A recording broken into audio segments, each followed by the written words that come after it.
All right, hello and welcome to the Souls in Simulation podcast. We are your hosts, Evan and Angie, and this podcast provides an alternate view on life after death, processing everything that's wrong and possible solutions on how to get it right in the afterlife. Hello, everybody, and welcome to another episode.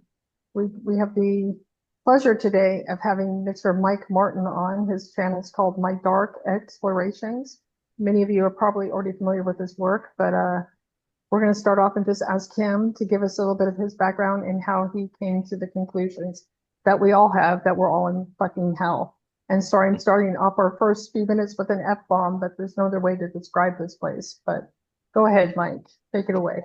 Yeah, I totally agree. Even as a kid, I mean, I knew there's things that were going on that I just didn't understand. I figured, oh well, when you get to be an adult, you're gonna understand it because I just thought it was a learning process because we're starting out with nothing. We got to get somewhere. But then as I got older and then I got around religion and stuff, um, the questions became more and more. But then what I always thought is, okay, well, if you go to somebody with a religious background at a certain hierarchy, higher in the hierarchy, you're going to get some answers. But the only answers I really got to the difficult questions were, well, you need to find that answer for yourself. Just read the scriptures and do this and do that, and you'll find the answers. And I'm like, okay, nowhere in there am I going to find about aliens and stuff like that because that's the questions I had at the time. I mean, as a kid, you got a million questions. And so to me, that was always just a cop out. It's like, oh, well, I don't want to answer your question or I don't know the answer to your question. So maybe you'll figure it out. Maybe you won't. Doesn't really matter. It's just a way to pass the buck. So my grandma was more of more into like the Ouija board and stuff like that. So she Oh, introduced me to wow. that when I was a kid. She had a Native American background. So she really kind of introduced me to some of the things that were considered unconventional at the time. But I really never focused on that as much because it wasn't an accepted part of society. When you go to school, the last thing you want to be is the weird kid. So you don't want to portray yourself as accepting anything other than what's pretty much generally accepted. Otherwise, you're going to be, kind of chastised for it. So this is back in the 70s. So, I was having some experiences, which I found later on, they were out of body experiences, but I never talked about it, never talked about my parents, never talked about anybody because at that point, the last thing you want to do is your parents start to think you're weird, and then they talk to their friends about it, and the next thing you know, it's the whole neighborhood knows about it, and you're just a weird kid, and probably want to send you to the state hospital back then. Who knows? It was just kind of it was a weird time because I wasn't ever exposed to that stuff, so I didn't even know what was going on.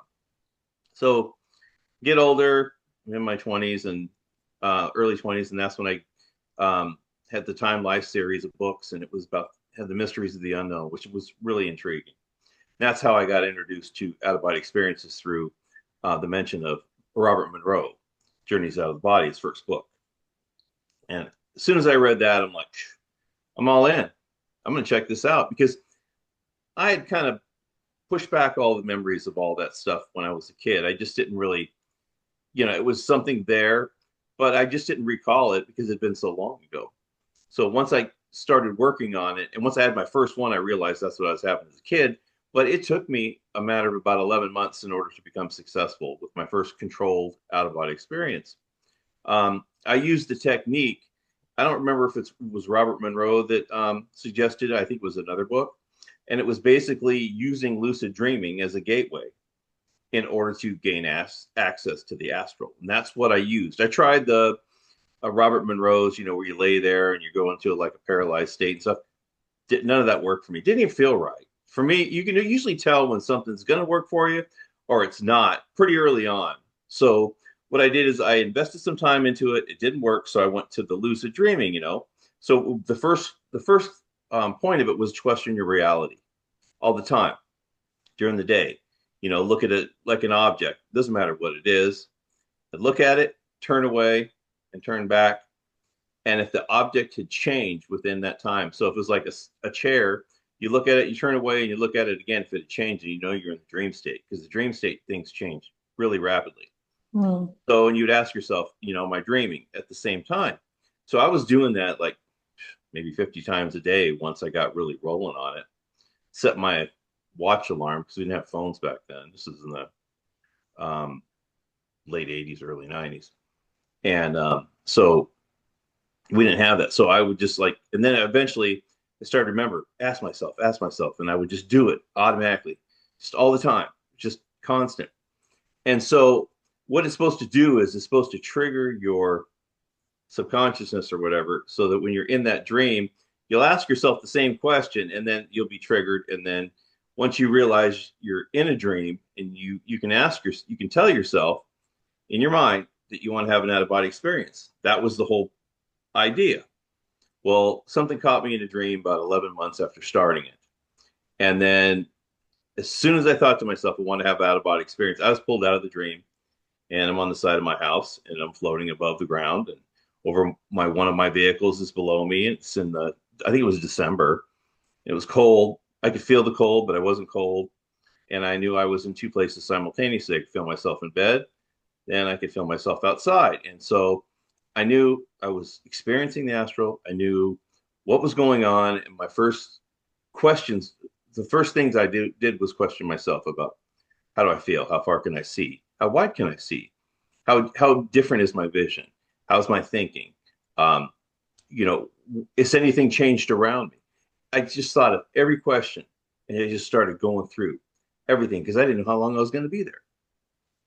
There's no way, there's no concept of time there, because when you're out of the physical, time and space really doesn't exist. You see what's there, but the only thing that really occurs to you is the present. The present is really the only thing that occurs. The time, the future is a projection, and Mm-hmm. past is just a memory of your situations, of your presence. So they're pretty much your presence just kind of stacked on top of each other. Anyways, so I'm there, and I go through the process, and I'm like really in wonderment. I could see much, almost 360 degrees. You could feel everything that you could feel when you were, in the physical and stuff. So I ended up going back, I don't know, 5 minutes or whatever it was. I wrote everything down because I kept a dream journal prior to that for about 3 years. So that dream journal allowed me to remember my dreams. And that way, once I was remembering my dreams and writing down maybe 4 or 5 every night, that gave me the capacity to be able to realize I was dreaming, become lucid within that dream because I was aware of my dreams. So when you become aware of your dreams, then you have more control than if you just say you wake up and you go, I don't remember what it is. Well, I didn't used to remember my dreams before I started the journal, but as once I started writing down what I remembered, eventually it got to the point where I could have 4 or 5 dreams, and I would just wake up in the middle of the night, write down some key words, and then go to work. And the next day, I would write down each dream from beginning to end in in detail, because I had gone through that process of remembering, and I knew what it was. That key word just gave me that bit of information that just kind of opened up that whole memory. So I was really good at the time remembering all my dreams. So it made my lucidity within a dream a much higher possibility. So that's what I really worked with, Mm. the questioning reality and the dreams. Those were my two basic go-tos at the time, because up until you have that out-of-body experience, you have to build some kind of a foundation to support your the way that you're traveling, that path you're taking. You have to have something to build up around it in order to support you in that. So once I became successful in that, that's when that's when the portals started to appear. They started to appear on their own. Once I became lucid within a dream, they became the go-to. I was no longer even given the chance to tell myself I wanted to have an out-of-body experience. They just began to occur. And they occurred over and over. Well, for what, 35 years now, or 36 years? Wow. Wow. You've got a lot of experience with that for sure. Yeah, and it's in the whole time frame of me doing all this. Obviously, I went through, I read a bunch of metaphysical books, and I was going to meetings. We had guided meditation, stuff like that, because that was really going on big time at bookstores and stuff. So I would go to the bookstores and I'd buy some books, and then we'd go through this guided meditation. And really, in all reality, most of that was just a bunch of crap. I mean, I would go there with the intention, of following this person who's guiding this meditation, but then most likely out of a group of, I don't know how many, between, I don't know, 3 or 15, you get somebody that goes, yeah, I saw Jesus and I was Jesus and I was this. It was just like everything in that 20-minute period, they did everything in that time and they were everybody. And it was just like, wow, this shit is getting thick. I should have brought my boots. So it was like that. And it was like, okay, this is a learning process. You're here to learn. Well, my first question was, well, if you're here to learn, then how come you don't remember anything? So Exactly. if you had your memory from all these supposed lifetimes and you could build upon it, that'd be great, because then you would be learning something. Well, if you already knew most of the stuff, then you wouldn't have to really learn much at all. And the other thing is about this whole crap about karma. Never accepted that. I never could swallow that crap, because I'm like, okay, well, if you had a little kid that never had anybody to teach them anything when they were growing up, and then they did something wrong, and you're sitting there beating them or slapping them, what's that mean? You know what I mean? If you're going to somehow punish me for something that I did 10,000 years ago, 50 lifetimes ago, does that make sense? Does that really make sense to punish like somebody who's never been told or doesn't know anything about it or could have no knowledge of what they did? That doesn't make any sense. That's the biggest bunch of crap. And people are really stuck to it because they've been told that. Every time somebody tells you something, you go to a church, they tell you something, then they figure, well, he said, God said, so it has to be true. Or if you go to a metaphysical thing, well, John Paul said, if you do this, that's got to be true. Well, I learned very early on that if you're going to find real truth, then you have to find it for yourself. It's not going to come out of somebody else's mouth, because most truth is found through direct experience. So if you get a job as a bricklayer and somebody tells you, okay, this is the only way to put the mortar on, this is the only way to mix the mortar, this is the only way to build a wall, blah, blah, blah. And after a few years, you've had enough experience, you just go ahead and you start trying things and you figure out what really works for you. And then you just say, well, that person was right from their perspective, but they never probably tried this or this, because they just listened to that one or two people on how to do things. And this was the only way, according to them, that was right. So what I have to do is I have to find out the reality of really what's going on. How many different ways can I build a wall? Then you realize, oh, wait, that guy was right for him, but he's not really right for the situation, because, I might think that I know every way to build a wall, but then somebody else might come out and find out there's actually more, because the more people you get together, the more experience you get together, the better of focus you can have, and you can see more from maybe 10,000 feet in some respects than you can from one. And you can see more from 1 foot than you can from 10,000 feet. So it's all about, you're going to have to put yourself out there to try to find the truth. And another thing I say is the truth is hidden under about 10,000 lies. So like the truth is the bottom of the pothole, and you've got all these layers of lies that are stacked over it. And what most people usually do is get to the point where they find something that is acceptable to them and kind of fits within their understanding. And they'll just take that, because it's like, and if there's a couple things that don't really make sense, that's all right. Don't worry about it. I'll just accept that, because that's closer to what I believe anyway. So I'd rather have the truth be closer to what I believe than the reality of what truth really is. Well, you're absolutely right on that. I mean, that's why we have religions and cults, and some religions we've had for thousands of years. and even different branches of them. I mean, Christianity has more branches, I think, than any of them. But I want to get both of your takes on my perspective of, I think the astral plane is worthless. And what I mean by that is, I'm not saying, again, everybody has their own agency, but you talk about people, oh, I astral travel to there and they meet beings, or I think it's a risk. And I don't even after I die, I know Gnostics believe that might be a plane that you have to pass through.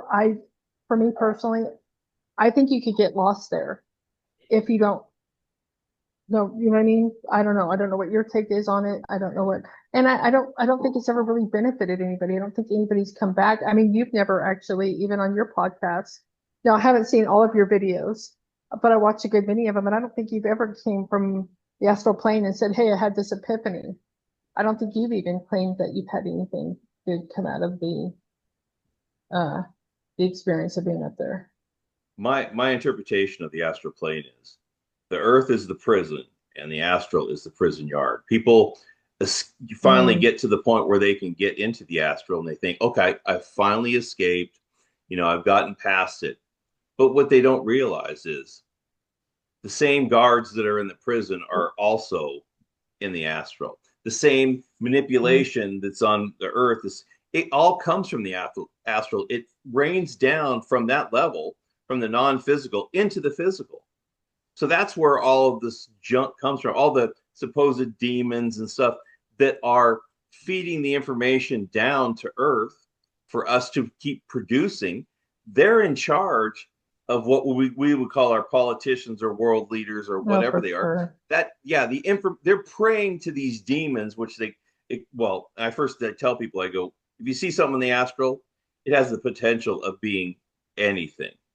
If you Right. want it, if it's it could be a demon or it could be an angel, whatever. They all serve the same purpose. They all serve the purpose of deception and manipulation. So when they're praying to these demons or whatever they want in order to get their information, in order to get their blessing or whatever these people want, then their support, then they feed the information to them, say, this is the way to deception, this is the way to psychological operations. Where do you think a lot of this deceptional material comes from? It filters down from these societies that buy into this crap, think that they're the blessed ones and they're going to take over earth. Well, they're getting used like everybody else. And the other thing I don't understand is, why would you so easily sell out yourself, your families, and the entire population? What are you going to get? A few trinkets or maybe live a little bit longer, but you're still feeding the system. You're still being manipulated. It's like you're not any better than anybody else. And what I found on the other side is everybody is expendable. They eat their own. Oh So yeah. and so we can get into the dark side right now. What I explain about our situation, people, is we are beings of energy, beings of what we would call light. And the darkness surrounds us and feeds off of our energy, our light. And that's the whole process, that's the whole purpose for us being here. What they do is they manipulate us so that we project energy. So whether it's through drama, depression, uh, every emotion, every kind of feeling, because our thoughts, our feelings, our emotions, they all create some form of energy. You won't see it, but it's there. And what they do is they feed off of that energy. So every time there's something happening in our lives, we react. Oh yeah, this, that, and that's the whole purpose of us being here, our reaction. So if you don't control your thoughts, if you don't control your emotions, and you don't control your feelings, all you're doing is haphazardly releasing energy constantly. And that's what they want. That's why they want to keep wars and all this unrest, hunger, everything. They want to keep the unrest going because they're the predators and we're the prey. We're like their cattle. And that's why when I go through that's when I created the solution to our problem is by us actually hunting them and taking back the energy they have. And I just don't take back just our energy. I take back all their energy. So there's nothing left for them when I practice what I preach. The whole idea of predator and prey gets flipped, and we become the predators and they become the prey. And that's the only way we can flip the script. The whole purpose behind the solution is for us to teach ourselves how to become independent, how to become in control. And by performing the solution, we're able to take back the energy, which also weakens the system. My whole idea is for us to take charge of them, the system, and then at that point, we can leave. Because if you just happen to find a way to escape and leave, that's not going to help anybody else out. Maybe one person gets out and then the doorway shut, you're done. But if you take down the whole entire system, then the system can't trap anybody else. And the best place to be to take down a system like any computer system would be from the inside. And that's where we're at. So we need to take the system down from the inside. And taking back the power is just a small part of that. Like I said, you're training yourself. So what happens when you train yourself? First of all, you learn how to get into and control within altered states. Now, altered states would be, an altered state would be the astral. Now, everybody goes to the astral. Everybody talks about the astral because they don't know anything about anything else. That's the buzzword. Oh, the astral's all there is. That's all there is. No, there's the astral. There's an infinite amount. I think there's 13 levels in the astral, and that's where your astral or spirit body goes. And then above that's the mental planes where your soul goes. So let's go over this part. Three-body system, three-body trap. You have a physical body on the physical plane. You have a spirit body that resides on one of the 13 astral planes. And then you have a soul that resides on, I think it's 13 of the mental planes. I'm trying to remember how many mental planes there are. Okay, so either way you go, all three of those bodies you're trapped in. Those are prison cells. They're all overseen by the subconsciousness. Subconsciousness connects to the system and it connects to each one of us all the time. What are we? We are conscious energy, intelligent conscious energy. We don't have a body. We don't need a body. And therefore, when we're trapped, we are trapped in our body. Like right now, we're trapped in a body. This body, though, is connected with the spirit body and it's connected with the soul. They're all on their, they all reside on their own planes. They're all connected. So what happens is if you go and have an astral projection, that means your consciousness, that conscious energy, switches over. What it does, it goes through that cord into, and your consciousness resides in the astral body, which is the spirit body. Okay. So when you're in that astral body, you can't move around your physical body because you're not residing in it. You're not residing in it. You can move the one that you reside in. So at that point, you're in the spirit world and you can go on the astral planes. You can travel.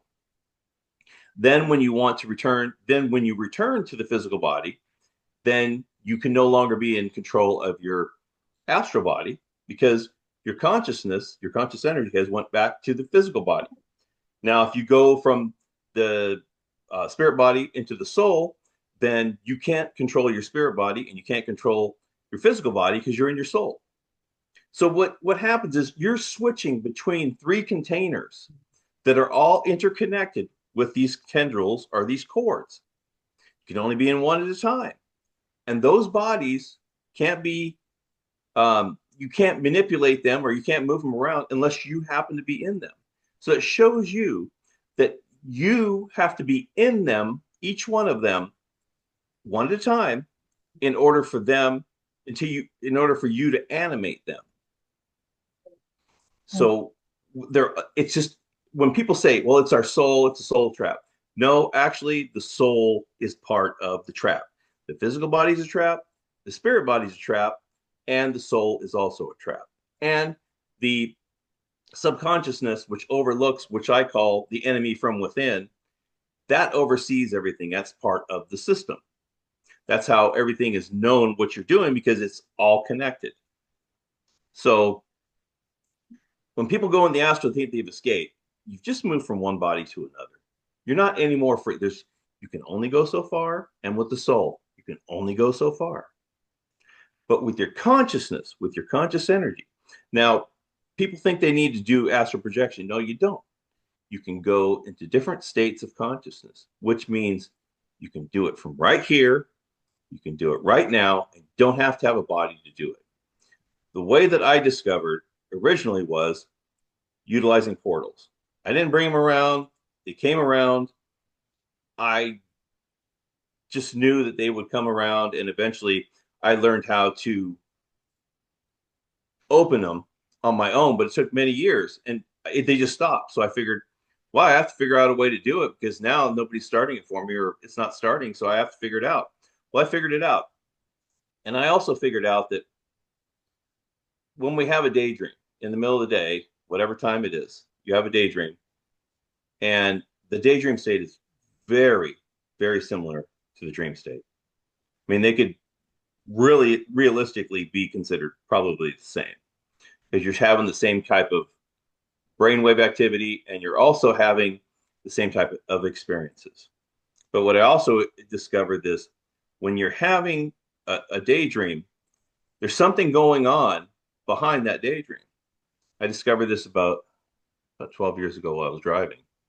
Not a really very good time to discover that, but that's what happened. I realized that I'm having the daydream because I'm in traffic and there's something going on behind there. But every time I would have that experience, I couldn't remember what happened. It's like I was being erased. So I kept working on it, working on it, working on it. Not in the car, but what I did was I realized that okay, so your daydream is here. It's a movie screen, and your consciousness is sitting there watching the movie screen.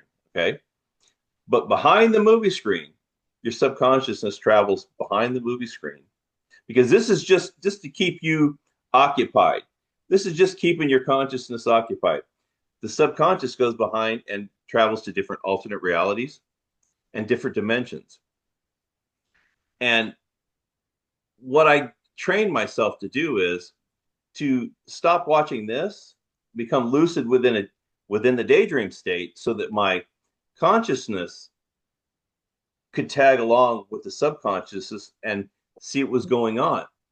I knew something was going on, but every time I would come back through the veil, it's like taking a hard drive through a magnetic field. It was erasing my memory. But what happened is I kept doing it so many times that eventually I was successful about bringing the information back with me and remembering the experiences. This is hundreds and hundreds of times. So what I realized is, okay, we're going to different dimensions. We're going to alternate realities. The alternate realities would be me showing up in a situation, a regular life situation. Say I would come and be you. You're eating dinner at your table and your family's around. I'm inside of you and I am you for, I don't know, 5 or 10 minutes. First, I have to determine where I'm at, who I am, and who are these people around me? Who are these beings around me? That's where I end up. I end up in a situation where I'm in the middle of somebody's life.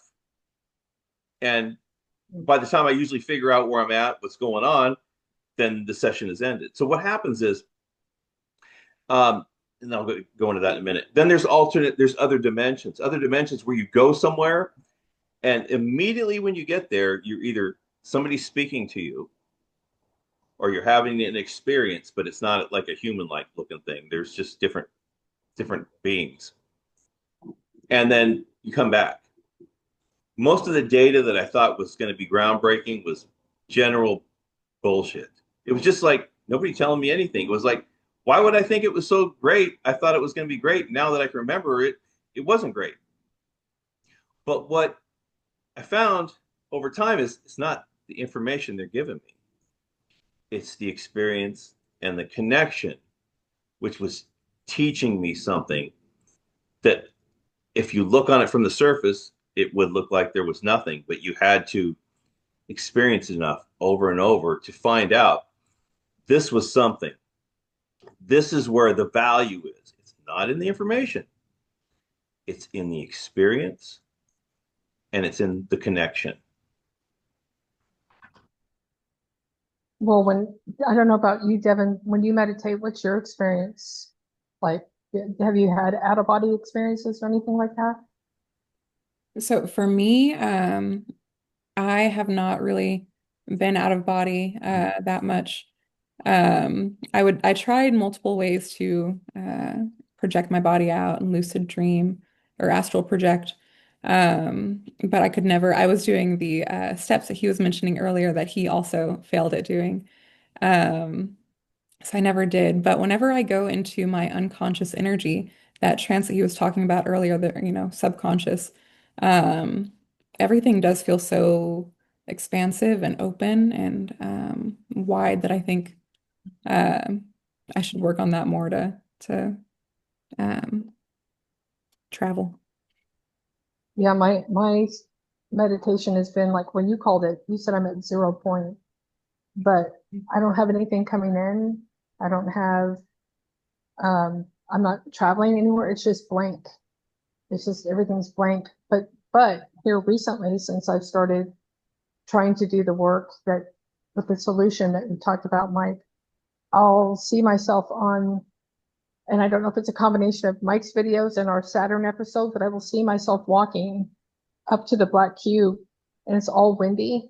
And then there's like a being that I see that I take to be the one running everything. It's the impression I get, but it's got like an android body, but it has rotating heads of every evil thing, I guess, within my knowledge of evil things, that's rotating.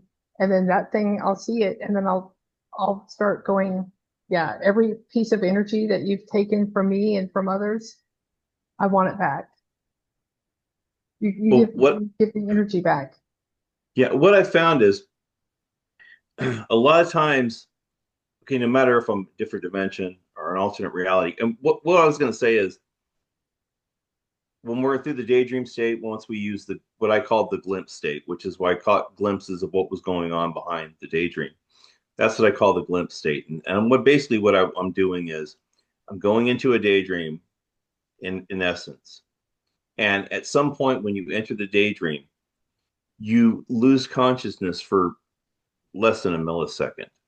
And so what happens is you go from the regular waking state into what I would call most closely to the hypnagogic state. And in between those two states are a very brief shift of your consciousness. And what it does is you lose consciousness for such a short period of time. So what happens is during that short loss of consciousness, if you haven't trained yourself to become lucid within that, then you're just going to fall into the daydream state. That daydream will just take you away. But if you cross over into that hypnagogic and you're still lucid, what'll happen is if you stay attentive to your situation and not let the daydream pull you in, you know it's there, but you're not going to let it pull you in. You just stay attentive on just basically the darkness in front of you, like the blackness that you see, Mm-hmm. and eventually, usually a portal will take you somewhere. You don't even feel it. You don't see the portal. You end up Exactly. somewhere. You'll be in a situation where just as real as the physical life, you'll be in a situation, and when you're in that situation, you 150% focus on what's happening, what they're saying, what's happening, remaining attentive and lucid within that time, and then it will drop off after it's done. Then you can open your eyes and you can write down what you do. Because if you don't write it down right off the bat, it's like a dream. You can easily forget it or kind of, the information drifts away. So um, that's the easiest way for me. Because people think about when you go into the astral, the first thing you have to do is you have to go to sleep. Then you have to wake up in a dream, or you have to have these certain things. You have to go through all these steps, and then you connect from your physical body into your spirit body, and then your spirit body, you control that to go off. There's a lot of steps in there, but then again, you're only going to get on the astral. But what happens is, if you go through what I call the glimpse state, through the daydream state, you can do it as many times as you want during the day. If you fail, you can just do it again. You can do it again. You can keep on practicing, and you don't have to switch bodies. And what happens is too is, once you have the ability to drift to different altered states, then you have the ability to access different areas. Why? And the great thing about it is, while you're in these states, while you're lucid within them, you have full mobility of your physical, full control. You can hear everything on the physical. You can hear everything there, everything that's happening. You're in two places simultaneously, but you're in full control. With the astral, you have no control of your physical. Right. You're only in one place. You're still using a body. There is absolutely no, um, there's nothing stopping you. Once you enter these mental altered states, you're there just as much, but you can do so much more, and you can project yourself. Eventually, you can see through people.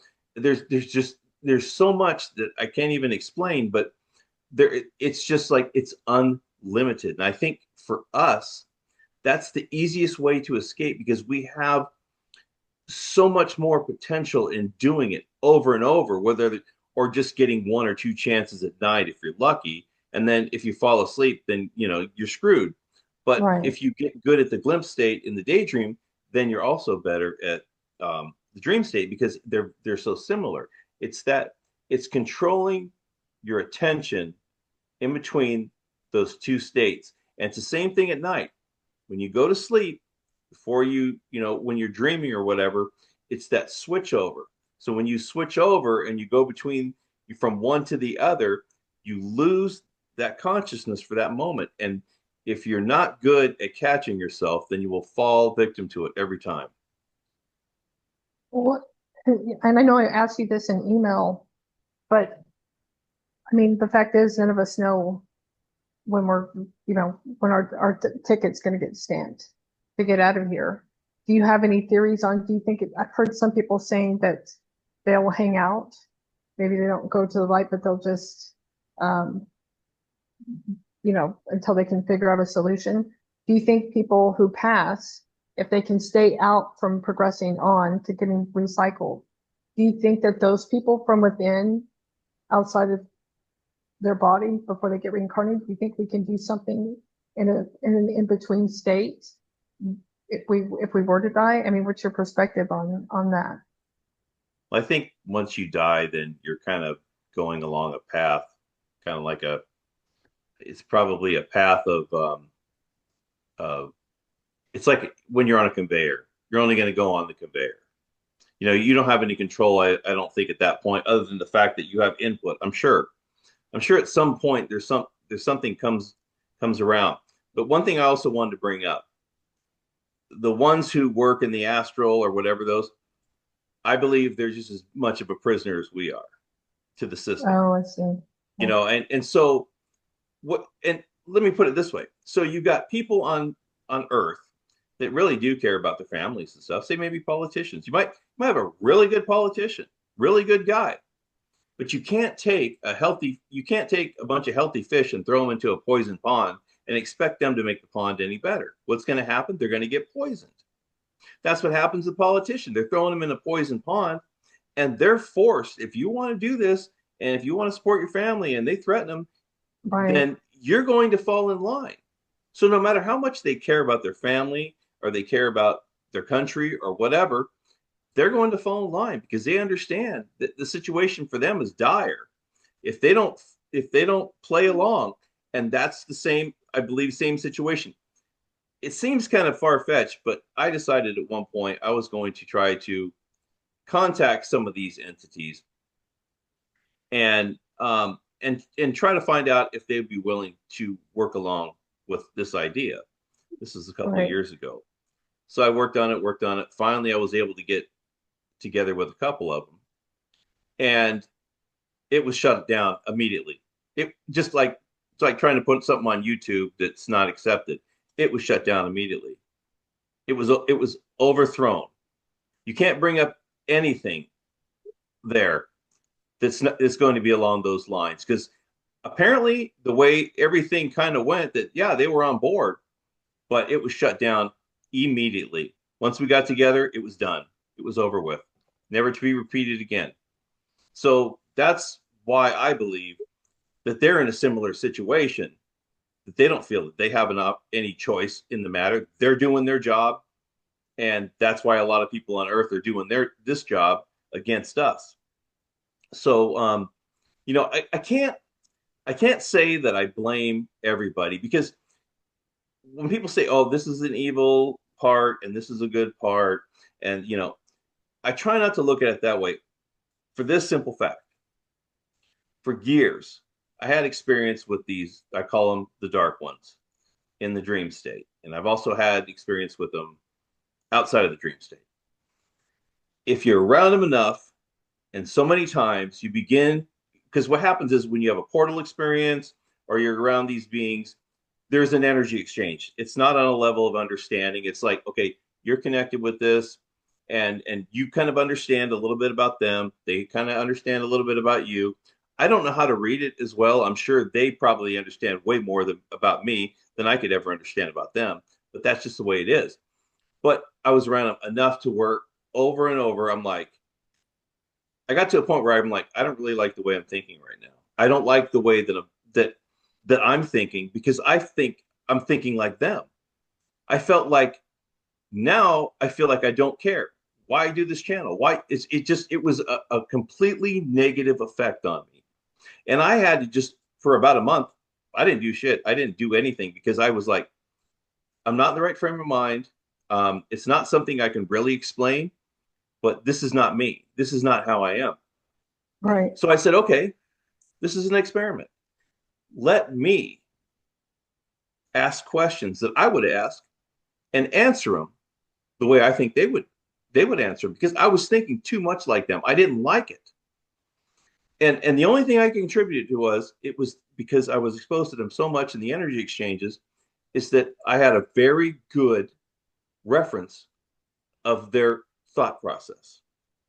So I went online and I did a video, and it was called it's right here. It was called The Devil's Advocate. And I listed a bunch of things. And so what I can say on their part is, it's not an evil or good or bad or whatever. It's a predator and prey situation. Do we blame a coyote for catching and eating a rabbit because they're hungry?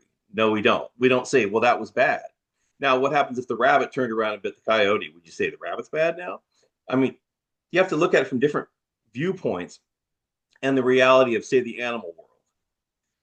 You can't, condemn the whales for eating krill, because that's their food. And it's also alive. So we have to look at it from predator prey. I have to step back and not blame, because if I get into an emotional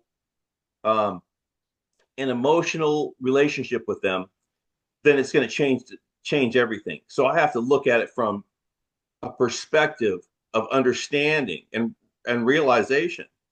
So I see them for what they are. Now, when I came up with the solution, it was very evident that yes, I was going to go after them. And I do go after them. I do hunt them down. Does it make me feel bad? No, I don't feel anything about it, because I know what's going on, and I understand what I'm supposed to do in order to get us out of the situation. Now, if somebody says, well, if you knew taking all their energy was going to kill them, would you still do it? And I said, yes, I would still do it. I would still do it. Because do we want to be stuck here forever? No. No. Is it my fault that I'm here? No. We have to do, if you went into the jungle and there was all these predators around you, and you fought for your life and killed a bunch of them, What's that mean? You gotta go to leave. I mean, who's the one that you're going to blame? So That is an interest. I mean, the idea, I could even feel because you're right. Like, do you blame the predator? Um, and no, you don't, because it is what it is. But at the same time, it's just so shitty, right? Like that we have to that there's a predator out there in the spiritual realm playing that role, because it to me it's kind of like I mean, I'll say it, it's just like the trash, like to me psychopaths have no purpose. right. Oh So like yeah. a serial killer, right? So, and you have that, there's almost a visceral uh I have a very visceral reaction, which is probably something I need to work on, because what does it matter? You can have all the feelings you want about it, but it's not going to change the reality that they exist. I believe like psychopaths and stuff do have a reason based upon them. Well, sure. Yeah, yeah. They're going to create situations that are going to terrify us and stuff like that. Do I think they're a natural occurrence? No, I don't think so. Could be them too. Um, but I have to look at things from, I just look at the light and the dark, whatever. It's either positive or negative for us. Right. Um, yeah, and so there's a lot of things that do piss me off. A lot of things. Do they not piss me off? Yeah, they do piss me off. But I understand the concept and understand how it's working. So therefore, I utilize the solution. And when I encounter them and when I go through the process, I do it with an understanding that I'm here to do my job. I'm here to do what I need to do in order to make this happen. And yeah, sometimes you have to deal with some situations or some results that occur, probably because what I'm doing, not in a direct result of it, but taking back power. A lot of people are worried about, oh, well, it's dark power. It's energy. Whether it's dark or light, it's the same energy. It just depends on the being. If you think it's a dark being, it's not going to be dark energy. It's just going to be energy that dark being has. They're taking your energy. So, but when I tell people too, what the solution That's is, true. I never considered that before, then, because right? I mean, if they're siphoning off of us, it doesn't turn them good. right. I mean, Never, if you that's take logical. I never even thought of that before. right, if you Huh. took a really good person and you took the blood out of them and you took the blood out of a psychopath, it's still the same blood. It's just the fact that I mean, it's just because that person was bad, that's their decision or that's what their makeup is, but it's not going to affect the energy. The energy is just what it is. It's like whether it's the energy in the earth or the sun or Saturn or water, or you can take energy from any physical thing. It doesn't even have to be them. But the whole thing is, it's like the whole purpose behind it is to take energy back from them. But it doesn't really matter. People always, because in the physical we have good or bad. Everybody wants to classify everything, whether it's good or it's bad, and then if this happens, then maybe it's a little bit more bad, and if this happens, maybe it's a little bit more good. There's always going to be these scales, and people are going to do that because that's what we've been programmed to do, programmed to believe, programmed to do this, not to think, not to base our everything we understand on experience. We're supposed to just listen to people. Oh, because this society said this or this book said this, that makes it true.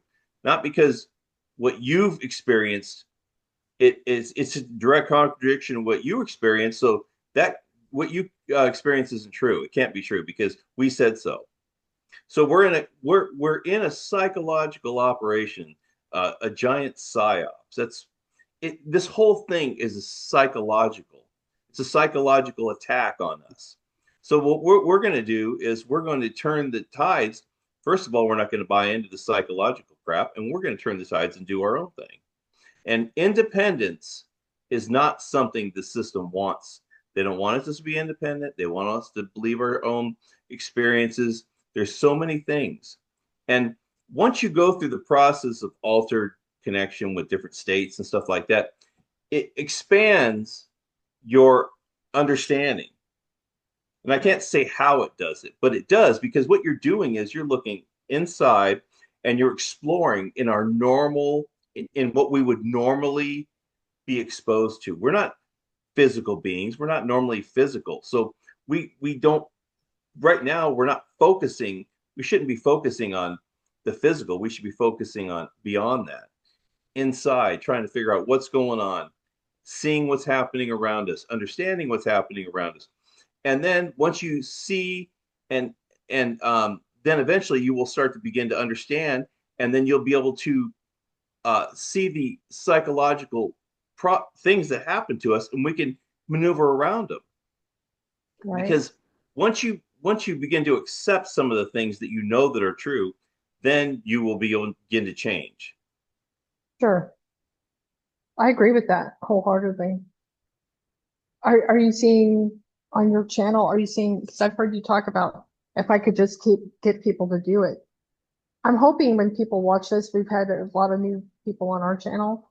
What do we have to lose if we just try these things? Are you seeing more and more people actually engaged, or do you think it's not, working I out think too well? at first, I think there was a lot of, I expected this. There was a lot of people saying, "Oh, well, it's dark energy and stuff like that." I knew that was going to be the first thing that I was going to encounter. So I talked about it and laid some stuff out for it, and then I came down to saying, "Okay, all right. Whether anybody else does this, I'm going to do it. I'm going to continue no matter what." That's the whole idea behind this. I'm going to put my money where my mouth is, and I'm going to follow through. Just like I follow through with the portals all these years, just like I follow through with everything else. I just don't give up. A lot of times you can tell when there's bots or people that are going to try to throw a monkey wrench into the mix. I just, I'm just going to mow them down with the damn, uh, with the bulldozer, because I'm not going to let anybody discourage me. And I'm not going to let anybody talk anybody else out of it. I mean, if you decide you want to do it, then I'm going to support you, no matter what anybody else says. So we got through a lot of that. When it first began, there was more resistance, but now I think people are really coming on board. Some people came on board right off the bat and are working on it. But I think it all comes down to people don't like to dedicate themselves Oh, to yeah, something. I mean, we're in a society where, well, I'll just hire this guy to do it, or we can just have this guy do it, or we're going to sub it out. That's the thing. People get lazy, get in their comfort zone. Well, I really don't want to do anything to piss anything off because it's just going to ruin my life. What do you think? Whether you piss them off or not, your life is still going to be the same. You're still not going to get any better. If you work on it every day, you're going to at least increase your chances of getting out. But if you don't do it ever and just think about it, you're never going to increase your chances. It's all about people that's committing. true. You know, Commitment is the big deal, and a lot of people will commit for a couple days or a week or maybe a couple weeks, and then they just fall off because they find something else that's more important. It's like, that's why you need to get in control of your thoughts, feelings, and emotions, because once you've disconnected from this game of life, or at least disconnected to a certain degree, then you realize what's really important. Do I really want to be free, or do I really want to just live in this facade of independence and freedom? I agree. Yeah. I'm hoping that, because like I said, I've seen people even write to you in the comment section saying, "Hey, I'm not sure if I'm doing it right." And I'm not sure that I am. I just keep going back watching every other day. I'm watching your 2 videos uh, on, and I highly hope that everybody does. I mean, we don't have as many people as you do on your channel, but our numbers are going up. And if you haven't seen, and Mike, you might be able to remember the titles, because I know one of them was called The Solution, but there's another one that goes with that. The plan. The plan. That's right. Mhm. And watch them. What do we have to lose? Just Right. do it. We have nothing to Doesn't lose. doesn't cost you anything. A little bit of time, but most people are blow that much time on their phones or their computer or whatever. I mean, um, it's not. I'm not just asking for me. This is for you. I mean, the more I do it, the more I help everybody and myself. The more you do it, the more you help everybody and yourself. So the more people we get involved, the more we're helping each other and ourselves. So it's not like, and you don't have to do things a certain way. Whatever works for you. If you find a way that works for you that I didn't list, that's great. You know, I'm just giving you examples of what works for me. That doesn't mean it works completely for you. But I cannot I cannot put into words. I can't even think of words of certain things. So I have to try to find the best explanation for something from my perspective. But if you were to look at it and say, well, if you really said this, it would probably be better. Well, that's good. That's good. As long as you get the gist of the information and build upon it, that's all it is. It's the basic information to help you. Then once you apply yourself and start working on it, then that will open up all kind of avenues. But if you don't dedicate yourself to a certain degree, then it won't work because people say, well, I just don't understand it. Well, no, you can't understand it all unless you experience it. Once you've experienced it once, it's like, okay, now I've got it. I finally understand what that is. Now I can move ahead. But you have to be able to put yourself out there to try it enough, to put enough effort into it to get to that point. I agree. Yeah. I mean, to me, it's just something that I thought it can't, you know, because I always come from the opinion of you have to be careful you don't go down so many rabbit holes. But if it's something I can try in addition to other things that I have in my back pocket, in case of what it's another thing in our arsenal, and it may be because I was sending the tax, and I'm like that was probably counterproductive because they were just eating whatever I was sending out, toward whatever. And I was like, this to me seems like a lot better option than what I was doing before, where you're taking back your power and even maybe some of theirs too, to break the whole thing. Because that's what I want. I want the whole thing.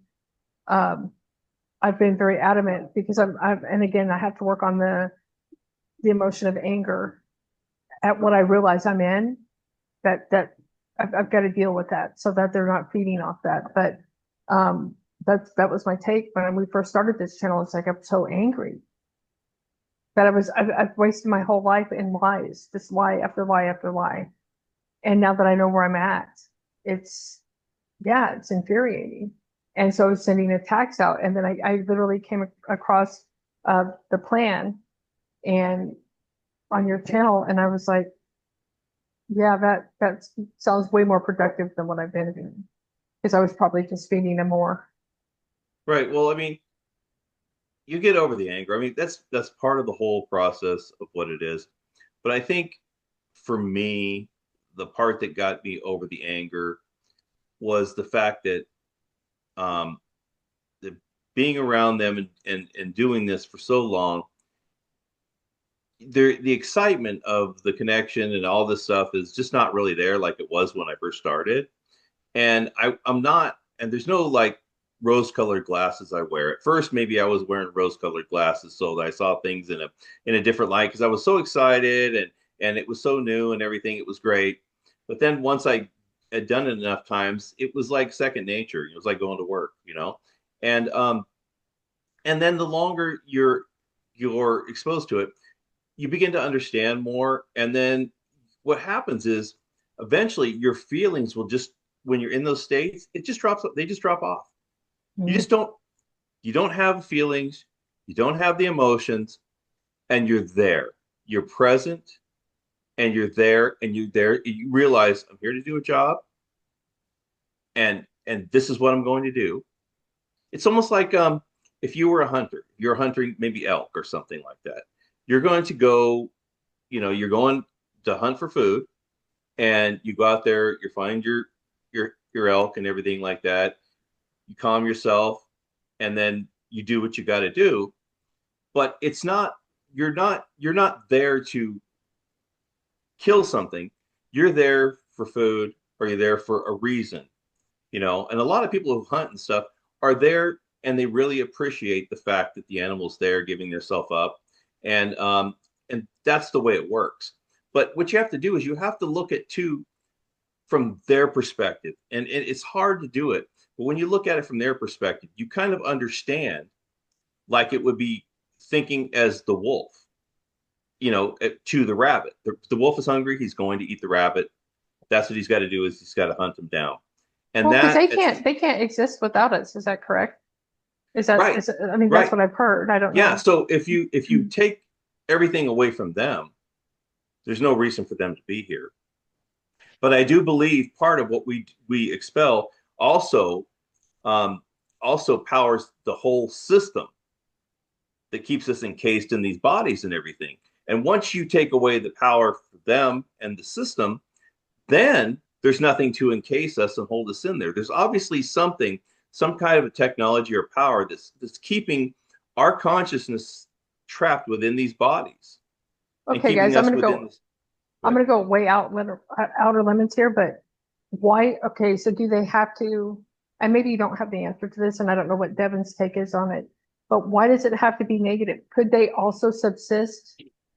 Because I've heard they can feed on love and happiness Oh too. yeah, yeah. Well, why don't Well, they okay. just do that? Why don't they? I mean, see what I mean? Like, why do you have to make it like this so nasty? Maybe we could all live together. Right now, I'm going way out there. Like, everybody's be like, universe utopia or whatever. But I mean, why wouldn't they? If Hmm. you really thought about it, now I did a whole video on love, because everybody says, love this and love that, and I went through the different levels of love and that sort of thing.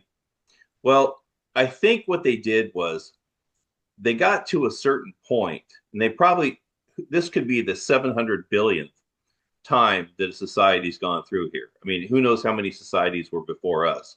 And of course, they learn as they go through.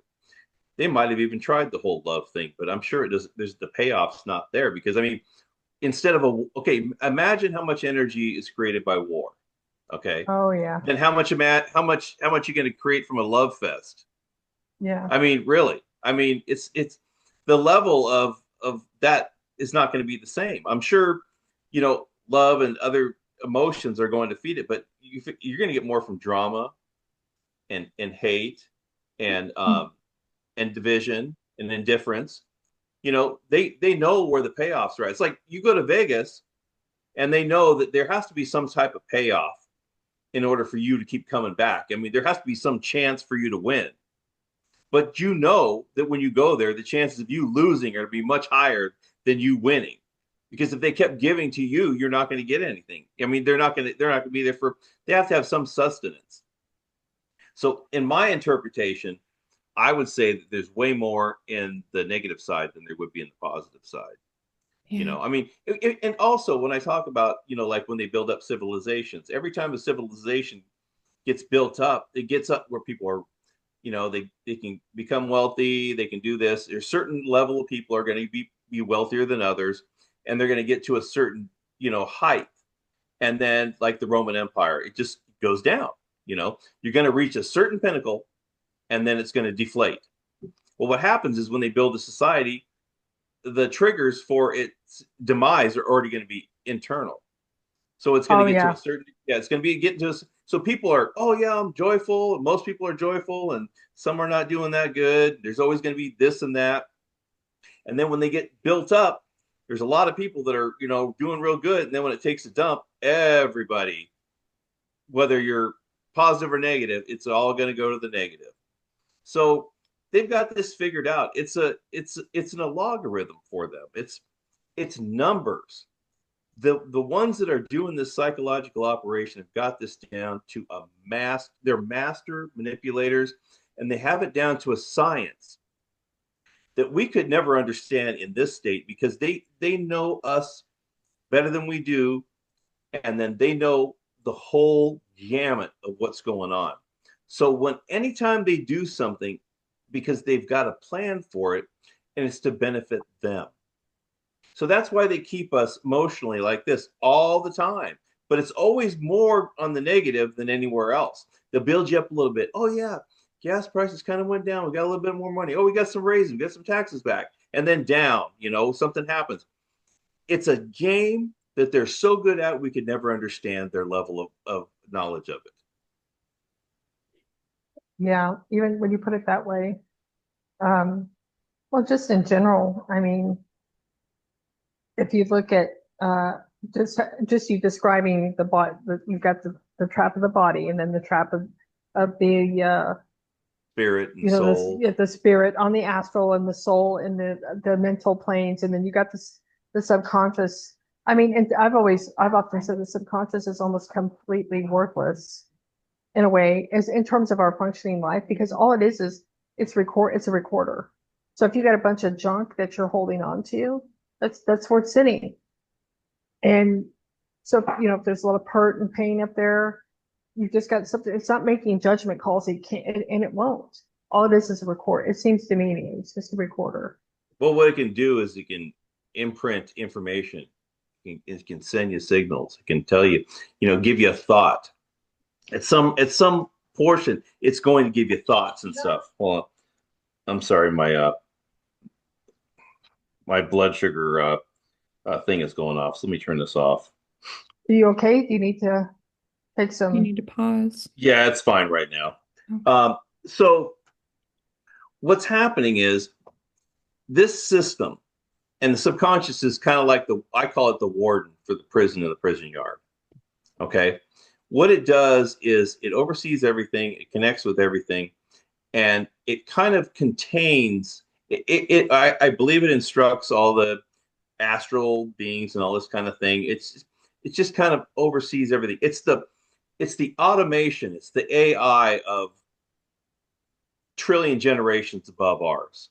That's one of the reasons why the beings who are running this are based on they're technology based. They're not spirit based.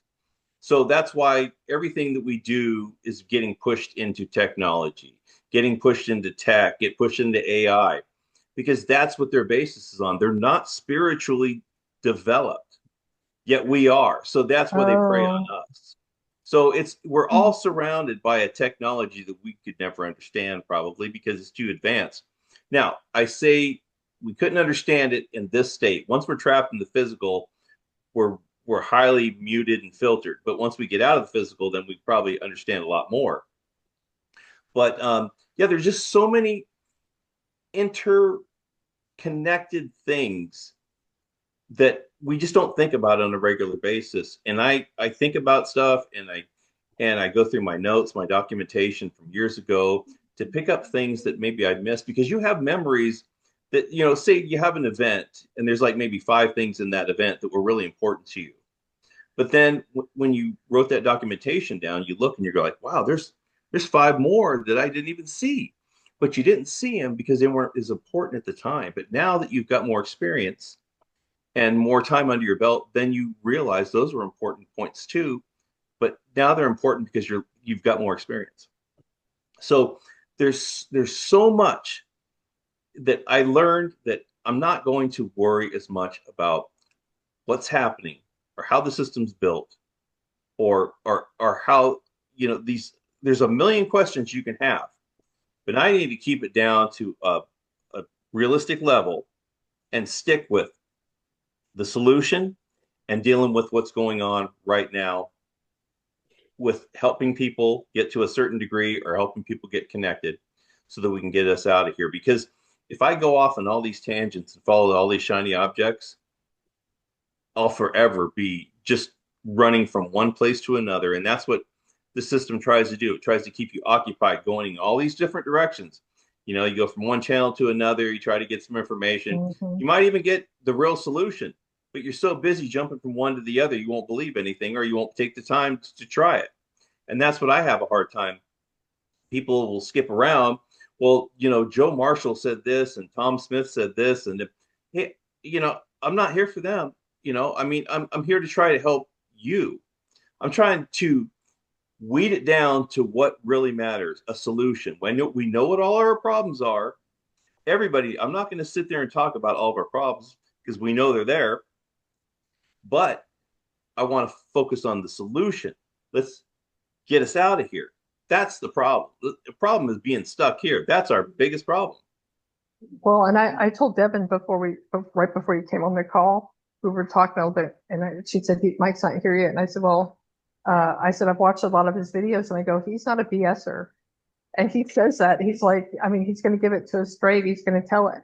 But I like that. I mean, you'll come right out of the gate saying, look, like I can only tell you this so many times. I can only repeat it so many times. And like I'm saying, I don't know why anybody, what does anybody have to lose to just take, accept your soul and your, well, actually your spark, whatever you are, and it's all staying trapped here. That's what you have to, that's what's on the line. So I don't understand why anybody wouldn't just, even if they think there's other things out there, why can't you just do this one thing? Because it's not a belief system. It's not a religion. It doesn't cost any money. It just takes a little bit of your time. It And, takes people out of their comfort zone. People are comfortable. They're but comfortable in their foundational beliefs, and that's what gives them comfort.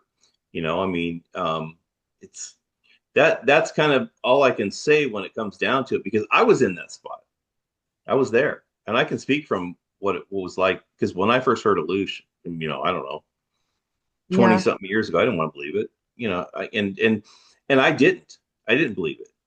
But I had to, when I went through all of what I've gone through ever since then, I got it down to the bare minimum. And after questioning myself for a long period of time, even going through all my documentation and everything, I could see what it was.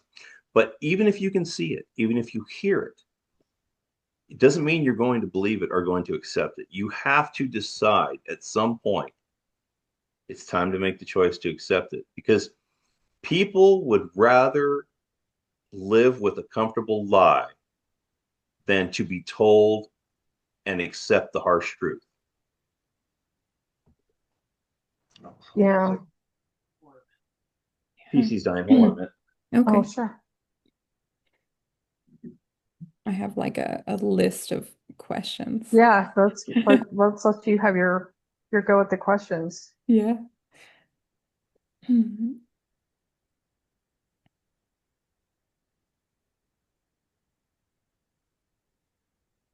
You make some really good points.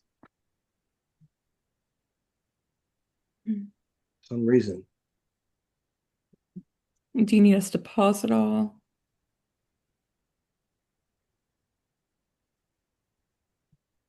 Yeah, for some reason my PC wasn't charging, so I don't Oh, know what to do. okay. Did you get it sorted out? I guess. Okay. I use it every day. Today it Yeah. started to do what it's doing. So Oh, we get that sometimes, tech yeah. issues. Yeah. So I yeah. have a bunch of questions, but I guess my first one, talking about Loosh and talking about them eat like harvesting our fear, our trauma, because they're negative dark beings and they have technology, right? They can't create, there's no spark. But I was curious, I don't really know how you hunt. Do you hunt in the same way that they harvest energy off of us? Or like how does that work when you're going into these realms? Well, the first thing I do is, when I first started, before I started doing the taking the energy back, there was beings everywhere, because obviously, I'm no threat to them.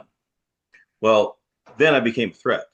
What happened was, once I started seeing them, I thought, how am I going to take it back? Do I have to grab them? Do I have to just think it? And then I thought, well, you know what? Tentacles would work. So basically, I just kind of utilized the tentacle thing, and I would just kind of just throw some tentacles out at them. I mean, it's like they were connected to me. And then I just kind of pulled them in, and I just started pulling the energy back, and I could tell that it was actually making me feel like more energetic. I'm like, okay, well, apparently this works, right? Well, then I grabbed another two at the same time, and then all of a sudden, there's nothing around. It was like nothing around me. I'm like, well, that must have worked. This is when I was first starting. So then I tried a couple different techniques that seemed to work okay, just like grabbing them. But suddenly things stopped, kind of like they stopped coming around. So what I decided, I'm going to go after some physical objects and stuff, if you want to connect to the sun, if you want to connect to the earth. And then at that point, once I started doing that, then I started seeing beings that were near, but I could see farther. So I can actually feel them they were farther from me. So I could just connect with them, even though I couldn't see them with my third eye, I could still connect with them. So I was connecting with things that I couldn't even visually see at that time. And then because we're energy beings, a lot of times when something comes around me, I don't necessarily feel, I know there's something around me. I can automatically tell there's something around me. And then when I'm in the physical, when you're in the physical, you can connect with them and take the energy from them when you're in the physical, when you're not in altered states, because you've been around them so much that you can feel their presence, no matter what it is. Because what happens is we in our with our physical eyesight, we get about this much of the visual spectrum. We see a very small amount of visual spectrum.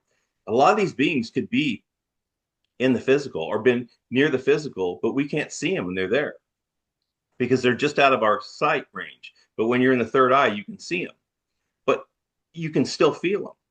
So you can connect with them when they're around you. If you start realizing there's things happening around you, like all of a sudden these bad things are starting to happen around you, or you get into like an intersection where there's a lot of accidents, a really high rate of accidents or deaths in a certain area, you can connect to them because you can feel them. You can physically feel them in your presence and you can connect with them. So you don't have to be in that state, because once you know how to do it, then you can connect with them. And I've done it many times. Let me give you an example of how I knew there was things that were just out of our eyesight. About 2 or 3 years ago, we were driving and it was just a sunny day. And we went through this mountain range and it had just gotten really cloudy and kind of dark, a little bit darker, and it started raining really hard. And I look ahead, I'm like, what the hell is that? It looked like puddles of water. Like if you had these invisible bowls, like maybe 20-gallon bowls of water that were clear, and they were off the ground at different levels, like a fountain. And it was pouring rain, and the rain was filling those bowls up, the invisible bowls, and they were just in the air. And the more I looked at them, you could see the water overflowing out of those invisible visible bowls, but you could see there was water held in there. I got the vehicle near them, and at the time I did, the water and the wind pushed my vehicle towards the edge of the canyon. And I corrected, got out of there. And my wife's like, what was that? It was in a motorhome. She was in the back. She goes, what was that? And I said, something trying to knock us off the road with water and wind. And so at that point, I knew there was something just out of our physical sight that can affect the physical. And it showed me by just withholding the water in those like bowls, invisible bowls, that it can basically control all of our elements. It completely convinced me. So at that point, I knew what it felt like. That's how I did. That's how I duplicated the portals coming in. I felt what it felt like, and I recreated that understanding, that feeling. And it's the same thing with that. What happened in that situation where that water and that stuff was there? I felt what it was like. I felt that feeling or that whatever. It's an intuition. And now I can feel them when they're in the presence of me, because that was a strong presence and I can feel that presence. But we can all do it. If it pops into your head, like all of a sudden something just pops into your head, that means they're in your they're in within your range or radius. Doesn't just happen. You don't get that thought just randomly like that for no reason. It happens for a reason. And that's another way we can be triggered and understand it. So when you're going after beings, it doesn't matter. It can be anything physical. It can be anything that if you in your dreams have seen dark ones or whatever, or something you're afraid of, you can portray that in your non-physical space and take back the energy from it, because it's a direct connection with your understanding of what that is. Okay. Okay. I have another question for you. So, do you But believe in entity attachments or like possessions, or do you practice any clearing or protection other than, sensing around you? No, no, No. I never Okay. have done that. You know, when Yeah. people used to tell me if you're going to go into the astral, you should do something like that. And for some reason, I just never took an interest in it because I've never, in the entities that I've seen in the other dimensions and alternate realities, and even in astral, nothing's ever been a threat. The only time I've ever ran into that is through the dream state. But for me, at this point, I'm hunting them. Most likely, I'm not going to be. They're not going to be around me. And I've always kind of wanted to find somebody that maybe was struggling with that to see if I could sense anything around them. I'm sure there could be attachments and stuff because people, I don't know. I mean, anything's possible. They're out of the physical, so you can't tell if they're there or not unless you can sense them. And I'm sure people with certain problems and conditions are probably they probably have something hanging on them. It's no different from me. I would consider it like a parasite or a virus. You know, it would it's just something more controlled or more physical than you would as something more being or human like than a parasite or a virus. But I would see that happening. Yeah. Mm. Yeah. But the clearing wise, I don't worry about that personally. I wouldn't recommend it because I've never used it. And for me, I think at this point, I think I'm more of a threat to them than they are to me. Okay. Okay. All right. I wanted to also ask you, ever since you've been, taking energy back and hunting them, what changes have you noticed in your life and your like physical body and just overall? What have you noticed? When I take back the energy in general, I usually feel obviously more energetic afterwards and during the time that I'm doing it. Um, that's why I kind of practice it beforehand, before I let anybody know to find out if I felt any ill effects. And I haven't felt any bad effects from it. I'm sure my luck is probably not better in some aspects, but I can't attribute that to that. I mean, you really don't know. But no, other than that, I mean, I think that I have less of a chance of running into any beings when I'm in the non-physical now than I ever had and I attribute it to that directly. Um, but to me, they weren't giving me any information anyway, so for me, it wasn't a great loss. I still have portal connections. I still have portal experiences at night, and most of those the night ones really didn't have any beings or anything in there. I just get to see different landscapes and stuff like that. But more and more, I get to see a lot of the connections with dimensions that I always thought were, why are they so dark and everything? And I thought to myself, well, it's because the inhabitants of those dimensions don't have eyes. So what would they need light for? I mean, there's no reason for light. I mean, and these are inhabitants that we would consider more of an animated shapes than we would like anything alive. But they do have sense. They understand things happen. They understand when you're there because they change shape and they do things. But it's more of a two-dimensional shapes, and they are intelligent, obviously. But I also realized that I could lighten my view of their world myself to a certain degree so that I could see it better. But yeah, there's things out there that we probably would never even consider something what we would call life, but it's there. They're there. Mm.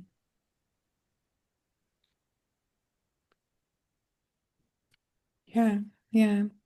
Okay. I had another question and then I started thinking something else, but it was, uh, Right. But there's a lot around. I've seen two-dimensional worlds, yeah. and there is so much out there that we could just most people would not even imagine or conceive or believe that it was alive or had life to it because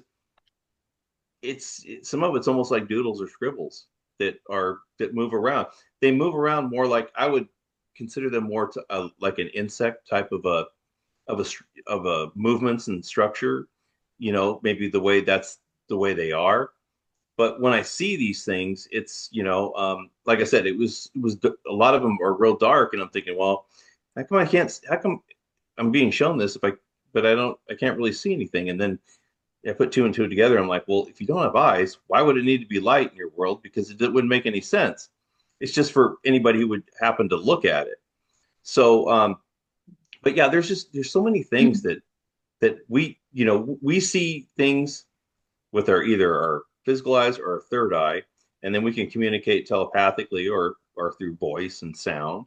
We have a lot of different ways that we can do it, and but we don't understand how other beings, maybe two-dimensional, would do that because we don't have the abilities that they do, and but they don't have the abilities that we do. So there's a lot of misunderstanding that we have in the physical, thinking that everybody needs to be like us. You know, when we say alien, we figure it has to have two legs, two arms, and a head, and walk around or whatever.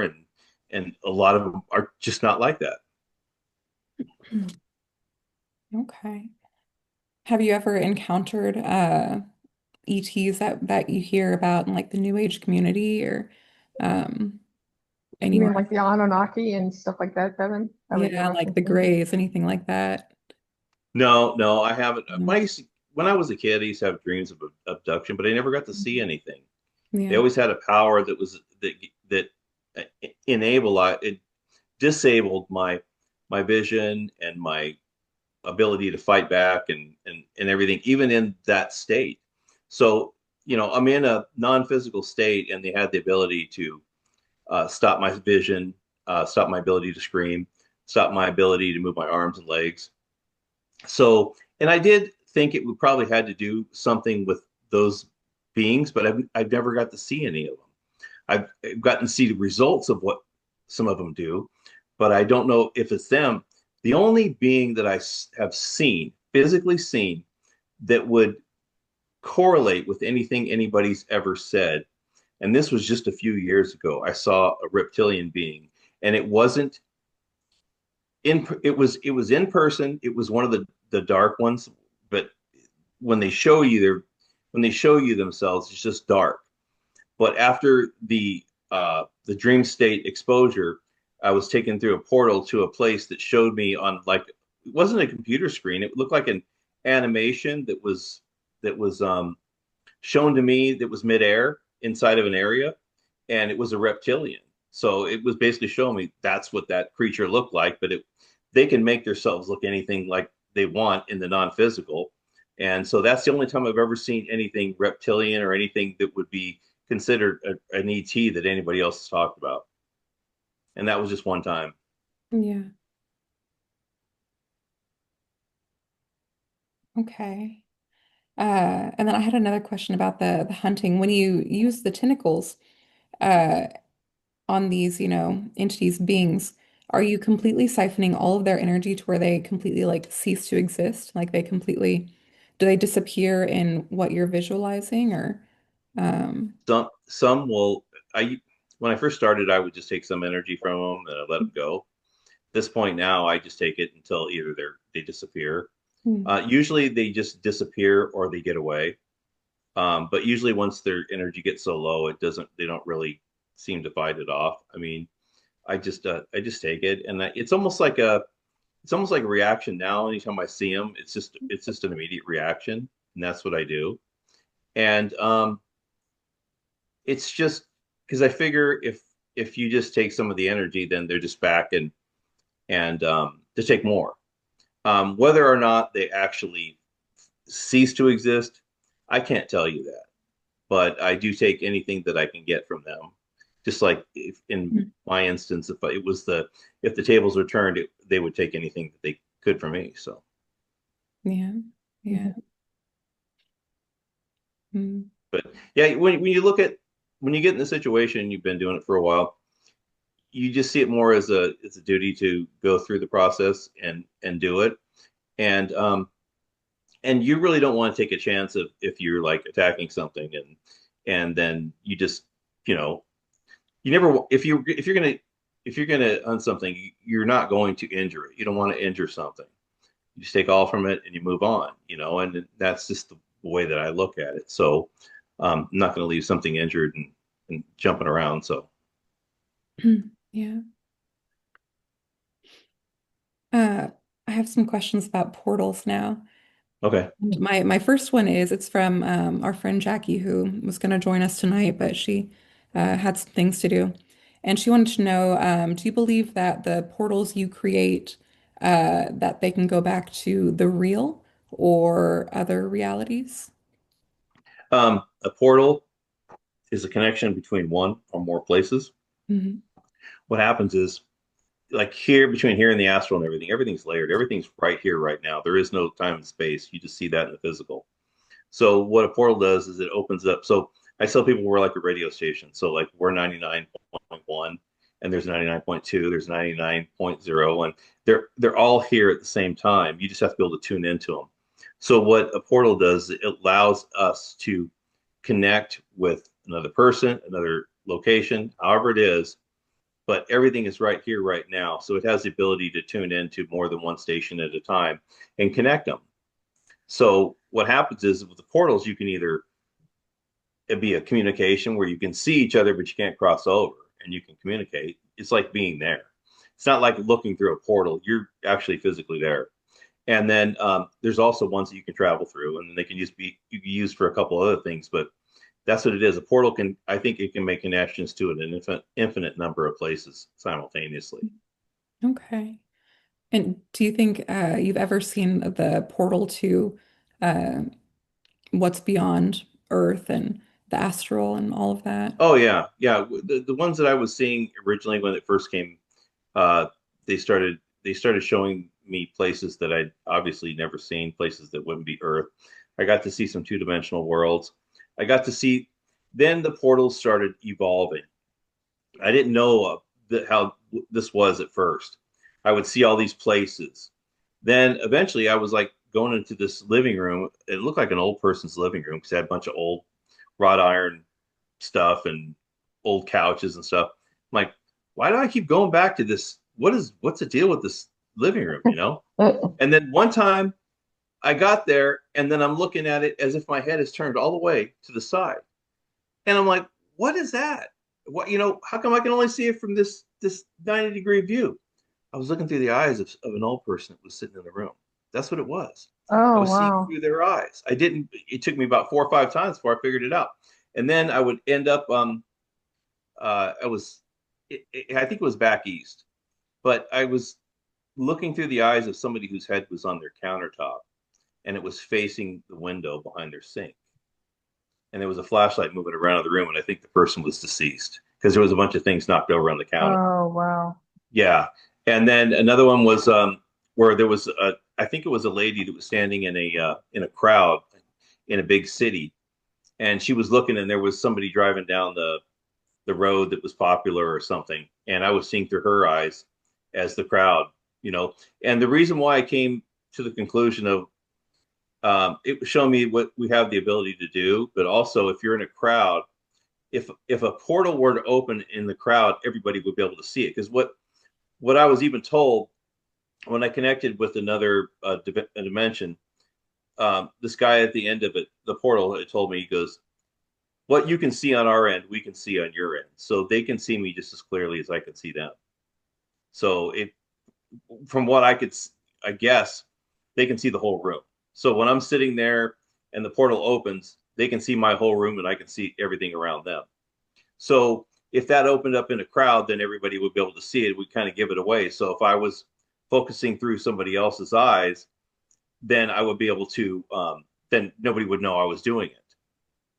And the other thing is when you're looking through somebody else's eyes, the ability to focus is a little bit different too. Mhm.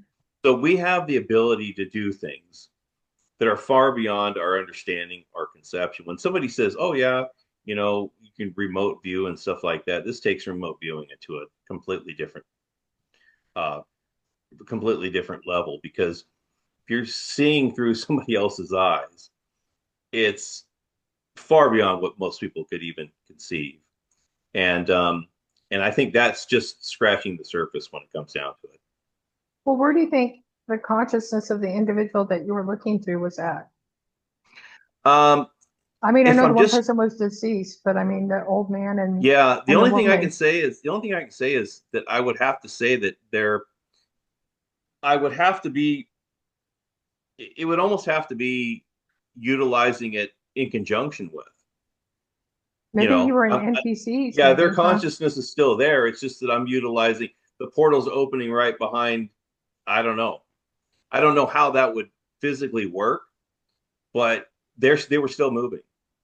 So they're still consciously aware of the situation. Or whether it could also be just because I can physically see through at that point, I'm looking through a non-physical Oh, yeah, yeah. connection. So, Okay. there, yeah, you wouldn't be able to see the non-physical connection, but yeah, there's a lot of questions that go into that I can't answer because I don't know the aspects or how that works physically or non-physically. The portals, I know things about the portals, but I can't tell you everything about them. Right. I in in essence, I do have a pretty good understanding that they do have their own intelligence. It's not like I'm not creating it. It's almost like calling a portal. It's almost like summoning a portal, and the Okay, portals that are makes there. sense. And they get used. They get used through with other beings. So other beings are able to use them, like we would use a cell phone, but you have to understand the concept of it. You call one in and then utilize it. So, like I said, I think they do have. I think there's some sort of what I would call there's some kind of rules behind them. You know, there's things that you can and can't use them for. I just don't know that. And I think that they are an intelligent an intelligence in their own right. Okay, that makes sense. So, question, when you before you open a portal or create it, do you have any control of what that portal goes to? Like when you were seeing out of someone's eyes, I didn't know it how was going to happen. you Yeah, didn't know? So you're just kind of you just ended up there. right. Okay. I have some ideas, but until I Yeah. can put them into practice, Yeah. it's at that time I wasn't aware that I could open the portals. They were opening for me. Uh, So, and those were obviously preconceived connections. So I didn't have any say so. And now when I open them for myself, they're a little bit different. So, and I think it's some when I open it for myself, it's a little bit based upon what my thinking process or what my experience is at the time. And there's a couple different things that I have an idea. So, Definitely. Yeah. Yeah. That's so interesting. Wow. like I said, there's so much that we aren't aware of, Hmm. and that we could probably imagine, and then we think, it's not probably not possible, but you know what, it probably is. Um, we're stunted and pre-programmed to to be so muted and and uneducated for what the reality of the universe is. So, as we learn, you learn one thing and you find out there's 99,000 other things you don't know. So with one answer, you get 50,000 other Yeah, questions. So that's kind of the way things work. that's for sure. That is for sure.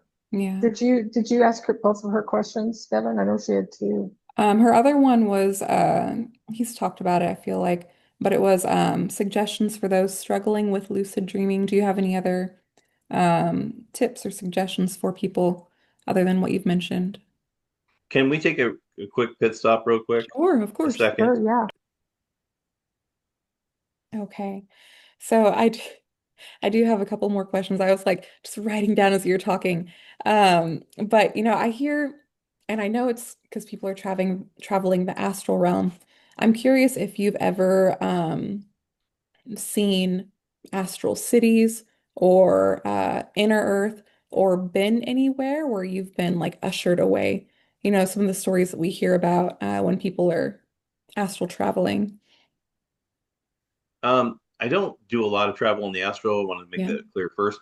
But what I have perceived on the astral has been, um, if you can imagine yourself in your spirit body on Earth, that's pretty much what it's like, you know. And let me say something about the astral levels, because people a lot of talk about this, like, oh, the lower astral levels are for the dark beings and that sort of thing. Okay, to clarify, the lower astral levels. Okay, your separation process from your body to your spirit is is the is the lower levels of the astral. It's what it is, the technique. So separating from your body is one level. Getting so far from your body is another level. Becoming vertical is another level. Moving so far away is another level. Flying is another level. Movement is another level. So the levels of the astral are just the procedures you utilize. And then as you get into the upper levels, then it'd be like flying, moving to another, whatever. So most of the astral levels are part of the procedure in the astral. So when somebody sells you on, oh yeah, maybe, level 13, there's this big city. Well, then maybe that's a concoction of somebody's or your own, but it's not like you're going to have a lot of that stuff. I mean, it's an overlay of Earth is what it is. So you're going to see pretty much what you see on Earth. That's what the astral is because it's an overlay. But you probably, I'm sure there are things because I don't spend a lot of time on there. But that's the thing. And when people say, oh, when you're on the astral, whatever you think is just going to happen, that's not going to happen. No, I was on the astral. It doesn't do that. It doesn't, just doesn't automatically appear. Maybe if you spend a lot of time on there, you might have that, but it's like Earth. You're not going to have a lot of that stuff going on. Yeah, you can fly and you can do these things, but that's, a lot of it is to sell books and stuff. And I found out from the metaphysical field, a lot of this stuff. I once read something. It was so stupid after I'd gone on there that it's called astral sex, and I'm like, you got to be kidding me! You got to sell books that badly? You got to come up with something that stupid? I mean, come on! Just it's not a real body. I mean, it's not. Yeah, it was just dumb. So I stopped buying into and listening to a lot of that stuff a long time ago because I know a lot of it's just not true. And when you go meet these beings and stuff like that, they're not like, hey, just come on over with me. We're just going to go around down here to the drive-through and blah blah blah. Most of the time, it's exchange of information or that sort of thing, or your interaction with them and stuff like that. But most of the time, they're going to do is they're going to try to get you under their wing so they can feed you information, misinformation, especially on the astral. That's the misinformation capital of whatever. So yeah, that's part of the thing. I mean, people want to make everything sound so grandiose, and then when others get there, they're like, "Yeah, I haven't really seen that before. Maybe I'm missing something." Well, as above, so below. A bunch of people selling snake Right? Oh oil. yeah, snake oil. This is Wow. yeah. I mean, any way to sell books or whatever, that's what people do. So God, what a shit show. yeah, yeah, It yeah. really is. Deception, no matter where you go. Any Yeah. more questions, Devin? I think you said you had some more, right? Yeah, going off a little bit more about like the solution and reclaiming our sovereignty. Um, I just wanted to hear more of do you have any advice for people uh in regards to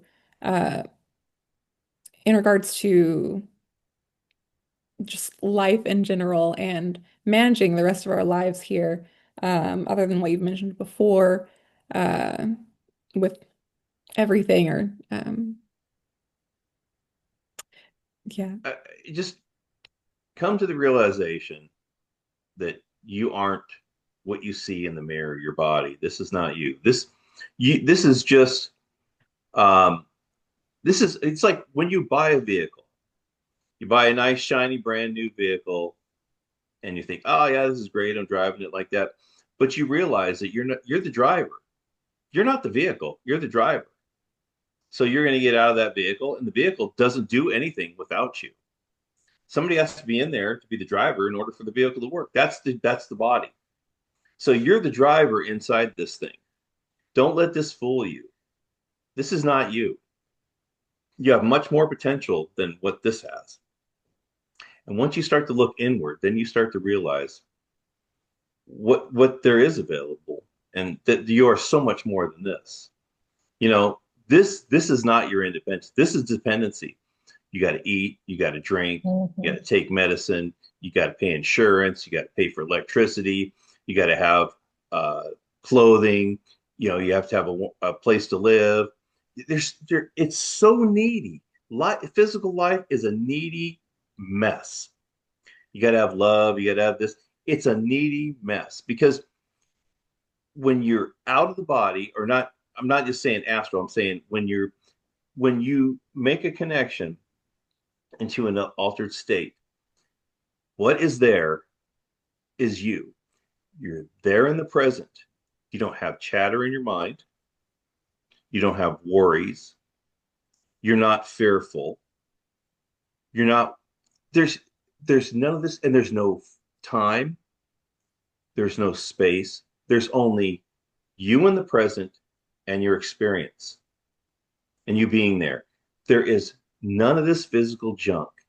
And what you'll realize is, and I think this is um, the biggest lesson of all, is when you make these connections, you are proving to yourself, I have the ability, I have the ability on my own, of my own independence, to make a connection and go somewhere else that's not controlled. I can do this on my own. And when I go there, I don't have any of the problems. I don't have any of the worries. I don't have anything that connects me with all of this neediness, this dependency. I am who I am. And it's not this piece right here. And you're also still connected to the physical. So you still understand what's going on back here, but it doesn't concern you. You're just aware of it in the back of your head. It's there, but you're way over here, away from everybody. And you can see and experience this. People say, "Oh, have you been here and on the earth?"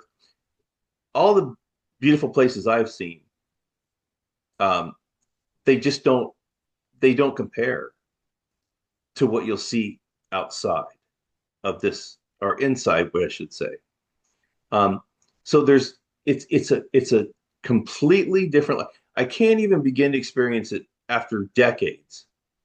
I can't begin to experience, and the more that I think about it, a lot of times, the more I'll have a little bit more to explain or to put into terms to try to help explain it. But I've come to the conclusion that unless you take it, unless you do it yourself, unless you experience it yourself, there's no way, shape, or form that you're going to understand it. You have to put yourself out there and apply yourself, and then become successful, and then it will open your eyes, and it will better open your understanding of the duality of our situation, and be able to really get a grasp on it, because there's no words that I can even put into use that would, I could say, well, I could see through somebody else's eyes. If you've not done it, you can't, there's no, you can't conceive it. If you haven't experienced it, you can't understand it. And once you experience it, you can't unremember it, or you can not remember it. Once you it's just there. It's like once you've driven in a car, you fully understand. If you've never seen a car before and you got in a car, and you're like, oh, this is really cool, But if you've never been in a car before, how could you even explain how the experience goes? It's just one of those things. Agreed. That makes sense. Because it's like So I mean, I did it was talked about, we just had an interview with Tony. I had done, wasn't a good idea, but I had done plant-based medicine trying to get well from stuff I have going on. And I saw colors that you can't perceive with the regular eye. And I can't even describe them to you. So I get what you're saying. You can't describe these things because there's no context for it that right. I people mean, can relate to. So it's hard to, yeah, I totally get what you're saying there. Makes sense. it's like if you've never had a dream before, and there was one person in the world who had dreams, and then he tried to explain it to Yeah. everybody, there would be no way to do it. Yeah. Because there'd be no context under, yeah. Right, right. There's nothing, no comparison. So you couldn't say, well, it's kind of like this, so that you can do it like this. But yeah, and as you go through the process, And it's not by any chance a quick process, but as you go through the process, it kind of opens up other channels. It's like a mental muscle. When you're doing that, you're flexing that mental muscle, you're exercising it. And then it also activates like other muscle control. And then it's like once you choose a path and you just start going down it, just go down it. And then it branches off to something better, great, whatever. But if you don't ever choose that path, you're never going to go anywhere. Yeah, plus I think it's always important to keep questioning too, and not just blindly, Yeah. Oh, yeah. Question everything. always Question your question. experiences, everything. Yep.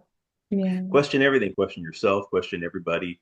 And and like I said, it's based upon your experiences. But don't base it on one or two or a couple experiences. Base it on 15 or 20. You know what I mean? Because once the newness wears off and the rose-colored glasses come off, then you begin to see what's really going on.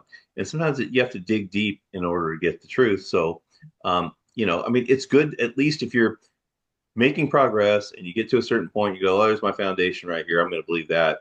But then eventually you get to a point where you're like, okay, well, that foundation doesn't work for me anymore because I know better than that. I have to move it up. I have to change it up because it's okay to admit that you weren't right or that you've gotten more information. It's okay to do that. It's okay to rewrite what you understand based upon your experiences and just keep going with it. That's the only way you can do it. Agreed. And I have one last question, and I know, it's subject to change over time. But what is your kind of current plan, for when it's your last day here on Earth to get out?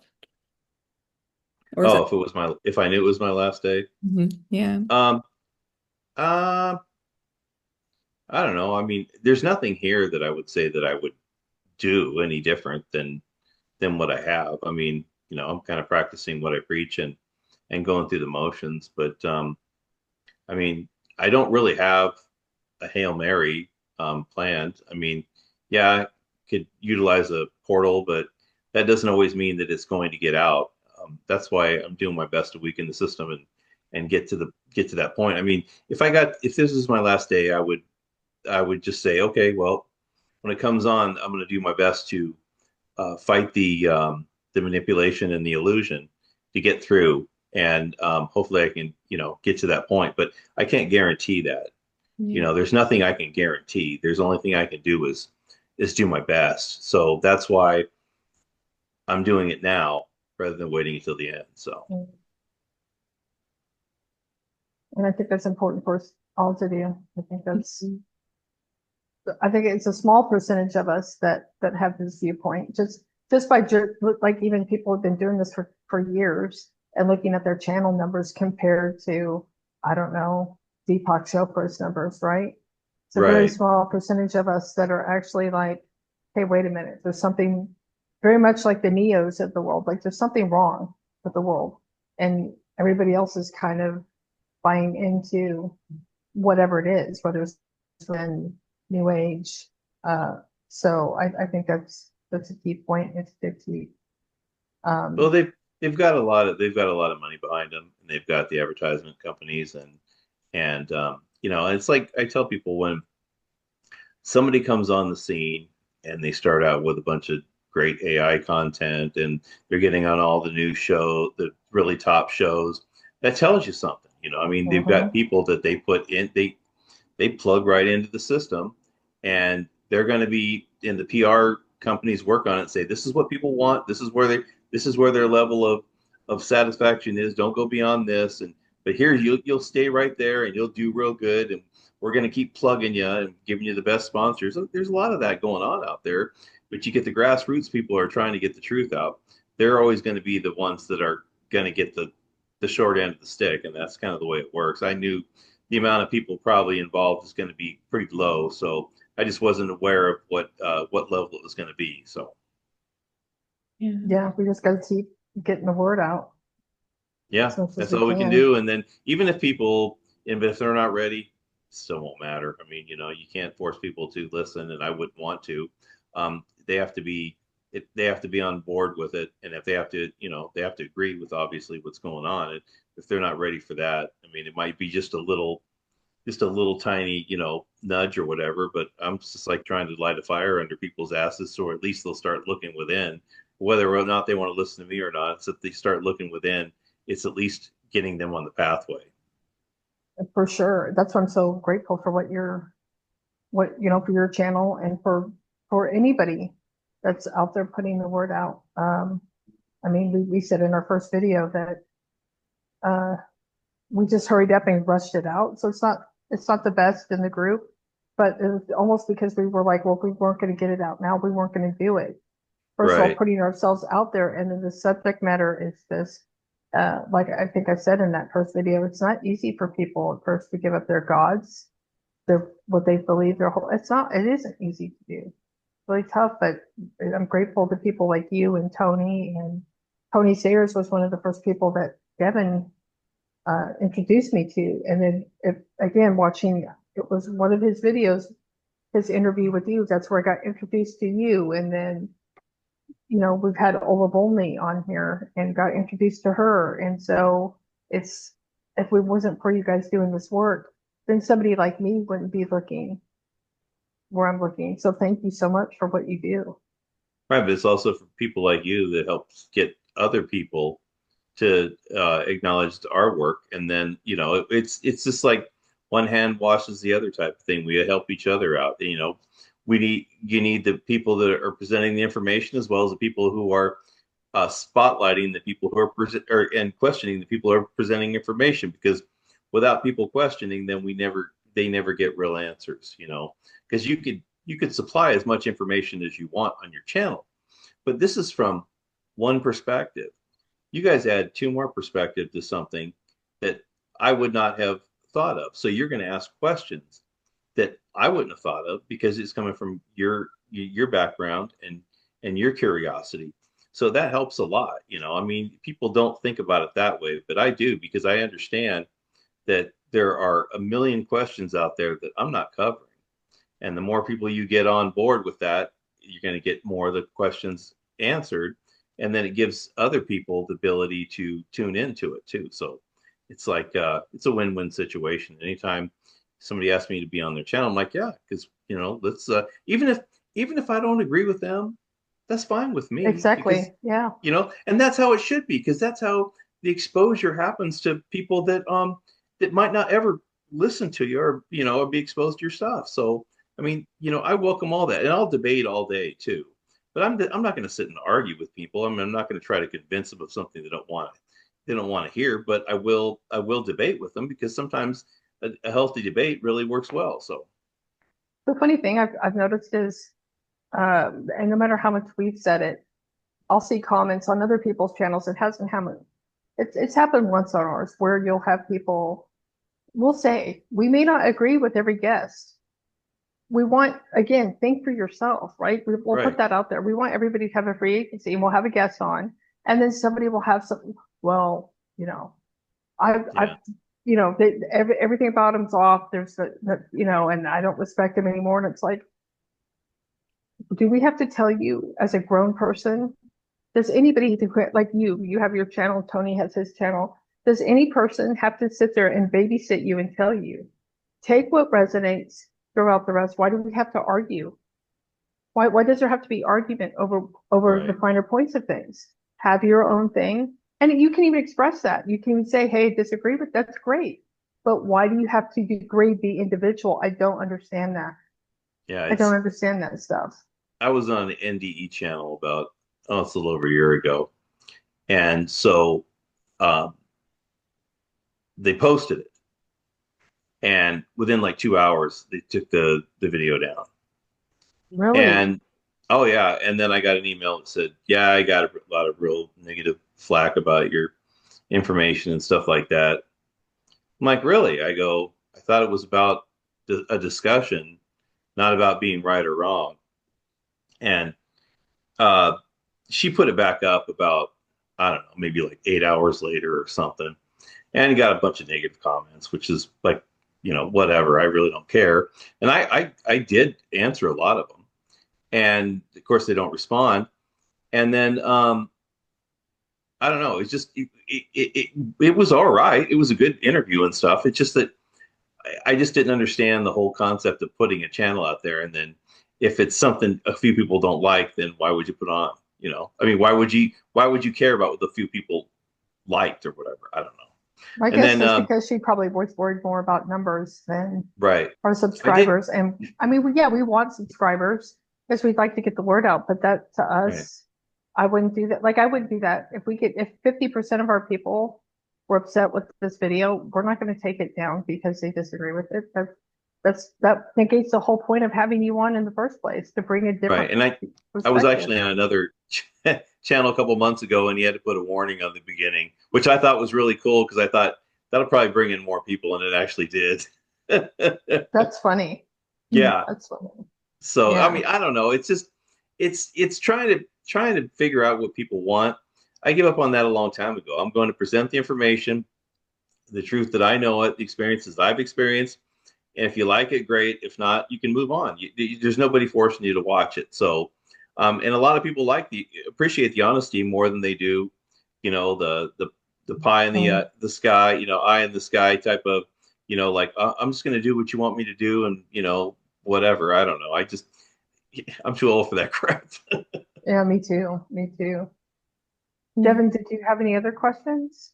I'm actually I could, but I think I'm good. I think I'm good. Okay.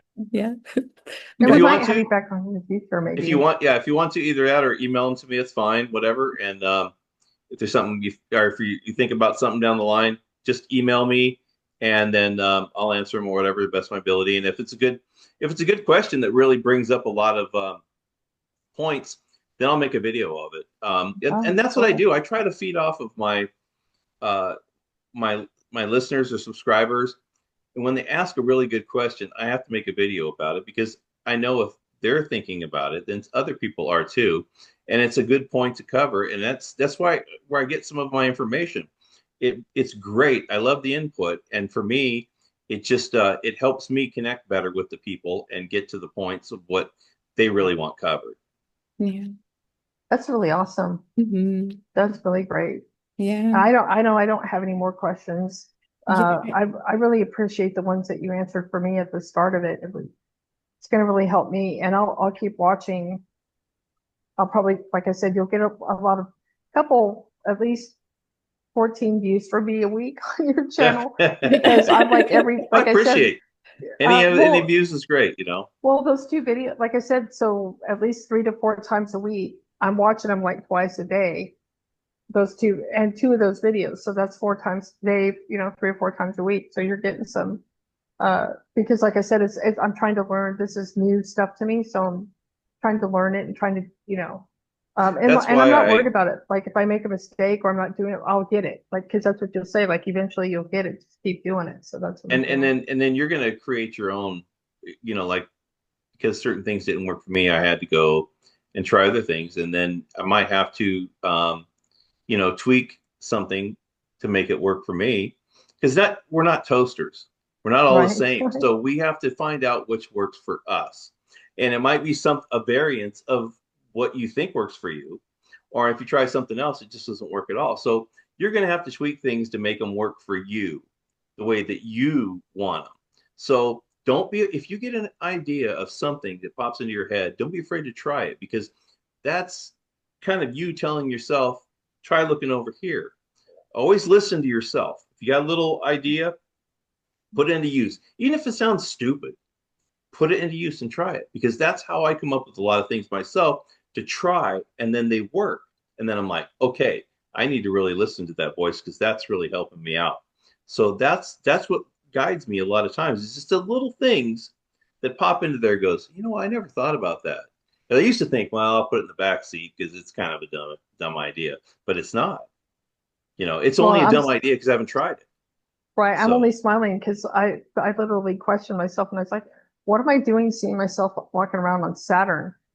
Like it's not even salt, like in that state that I'm in, it's solid. I'm like, I was telling myself, it's like, it's gas. You're not doing it right. Like, so see, you're right. You'll start questioning stuff. And I was like, you know what? No, I'm just going to go with it. yeah, but I'm if you're just in the going to go with it. non-physical, if you're in the non-physical, it doesn't matter what the physical makeup of it is because you can do whatever you want. You That's know, true. your imagination and your guidance of yourself is you're going to create whatever you need to do.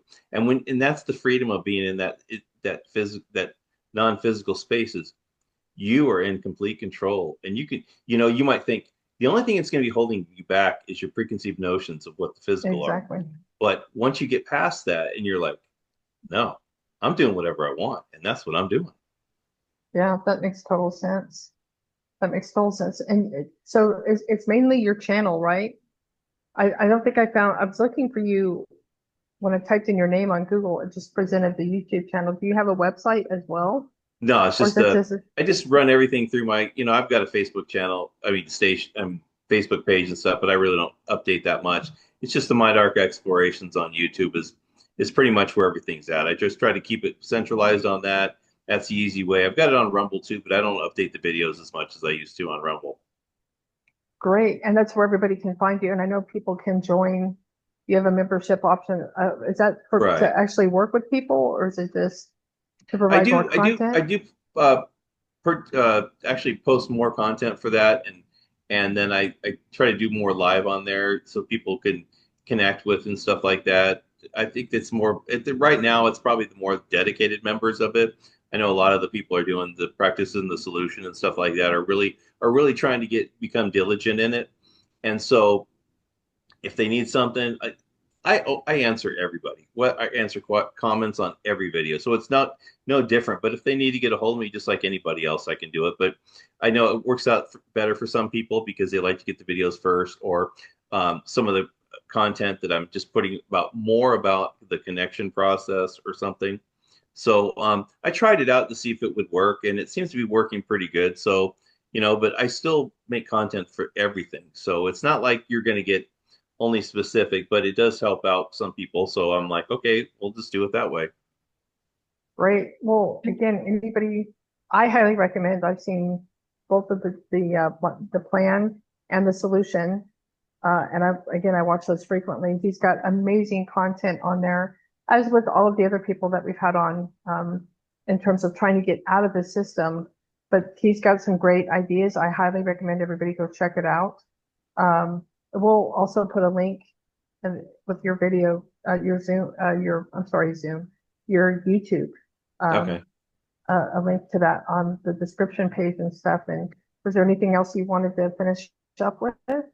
I think we pretty much covered everything. I mean, it was a good interview. I like speaking with you both. You guys had good questions, and yeah, anytime you want to get together or something, I'm good with it because uh, people out there are just starving for information. They're starving for good information, and your channel's good, and you guys are going to be able to get more and more people on here, and you cover more and more content, which is going to be really good. I really wish you guys the best, Thank you. and anybody that I meet that's into this, I will send them your way too, because that's how we got to help each other out, because if we don't, then nobody's going to be helping us out. Right. Well, true, true. And thank you for that. Really, thank you for coming on and uh, any people that you send our way or Yeah, discuss. I mean that we weren't expecting you to do that, but that's very kind of you. no, So thank you. We appreciate that. I'll put a post on my channel that with a link to the video when it comes out, so people can go over your on your channel and watch it. Okay. Yeah, I think Devin's probably will probably send you a link anyway if you want to post it to your channel. I've seen you put some of your other interviews. We had no Yeah, yeah. expectation of that, but if you'd like to, you're more than welcome to. We don't Okay. have All problems with right. that either. So, but it's been wonderful having you on, Mike. I really thank you. Yeah. Well, Yeah. hey, anytime I can get together with some people that are like-minded and want to talk, I'm all for it because like I said, this is the only way we get the word out. This is the only way that we can have the time to communicate, because I know it's hard on a regular basis to make the time to do what we do, and it takes dedication. And so you guys are doing a real good job, and I look forward to working with you again in the future, and I wish you guys the best of luck, because it's a little tough, but once you get going, I think it'll be a lot easier. Yeah. For sure. Thank you so much, Mike. Thank you. Thank Thank you you. so much. Well, Bye, Thank you. everybody. and yeah, we'll end the podcast there. So bye. Bye, Mike. Thank you again so much. All right, thanks a lot. Okay.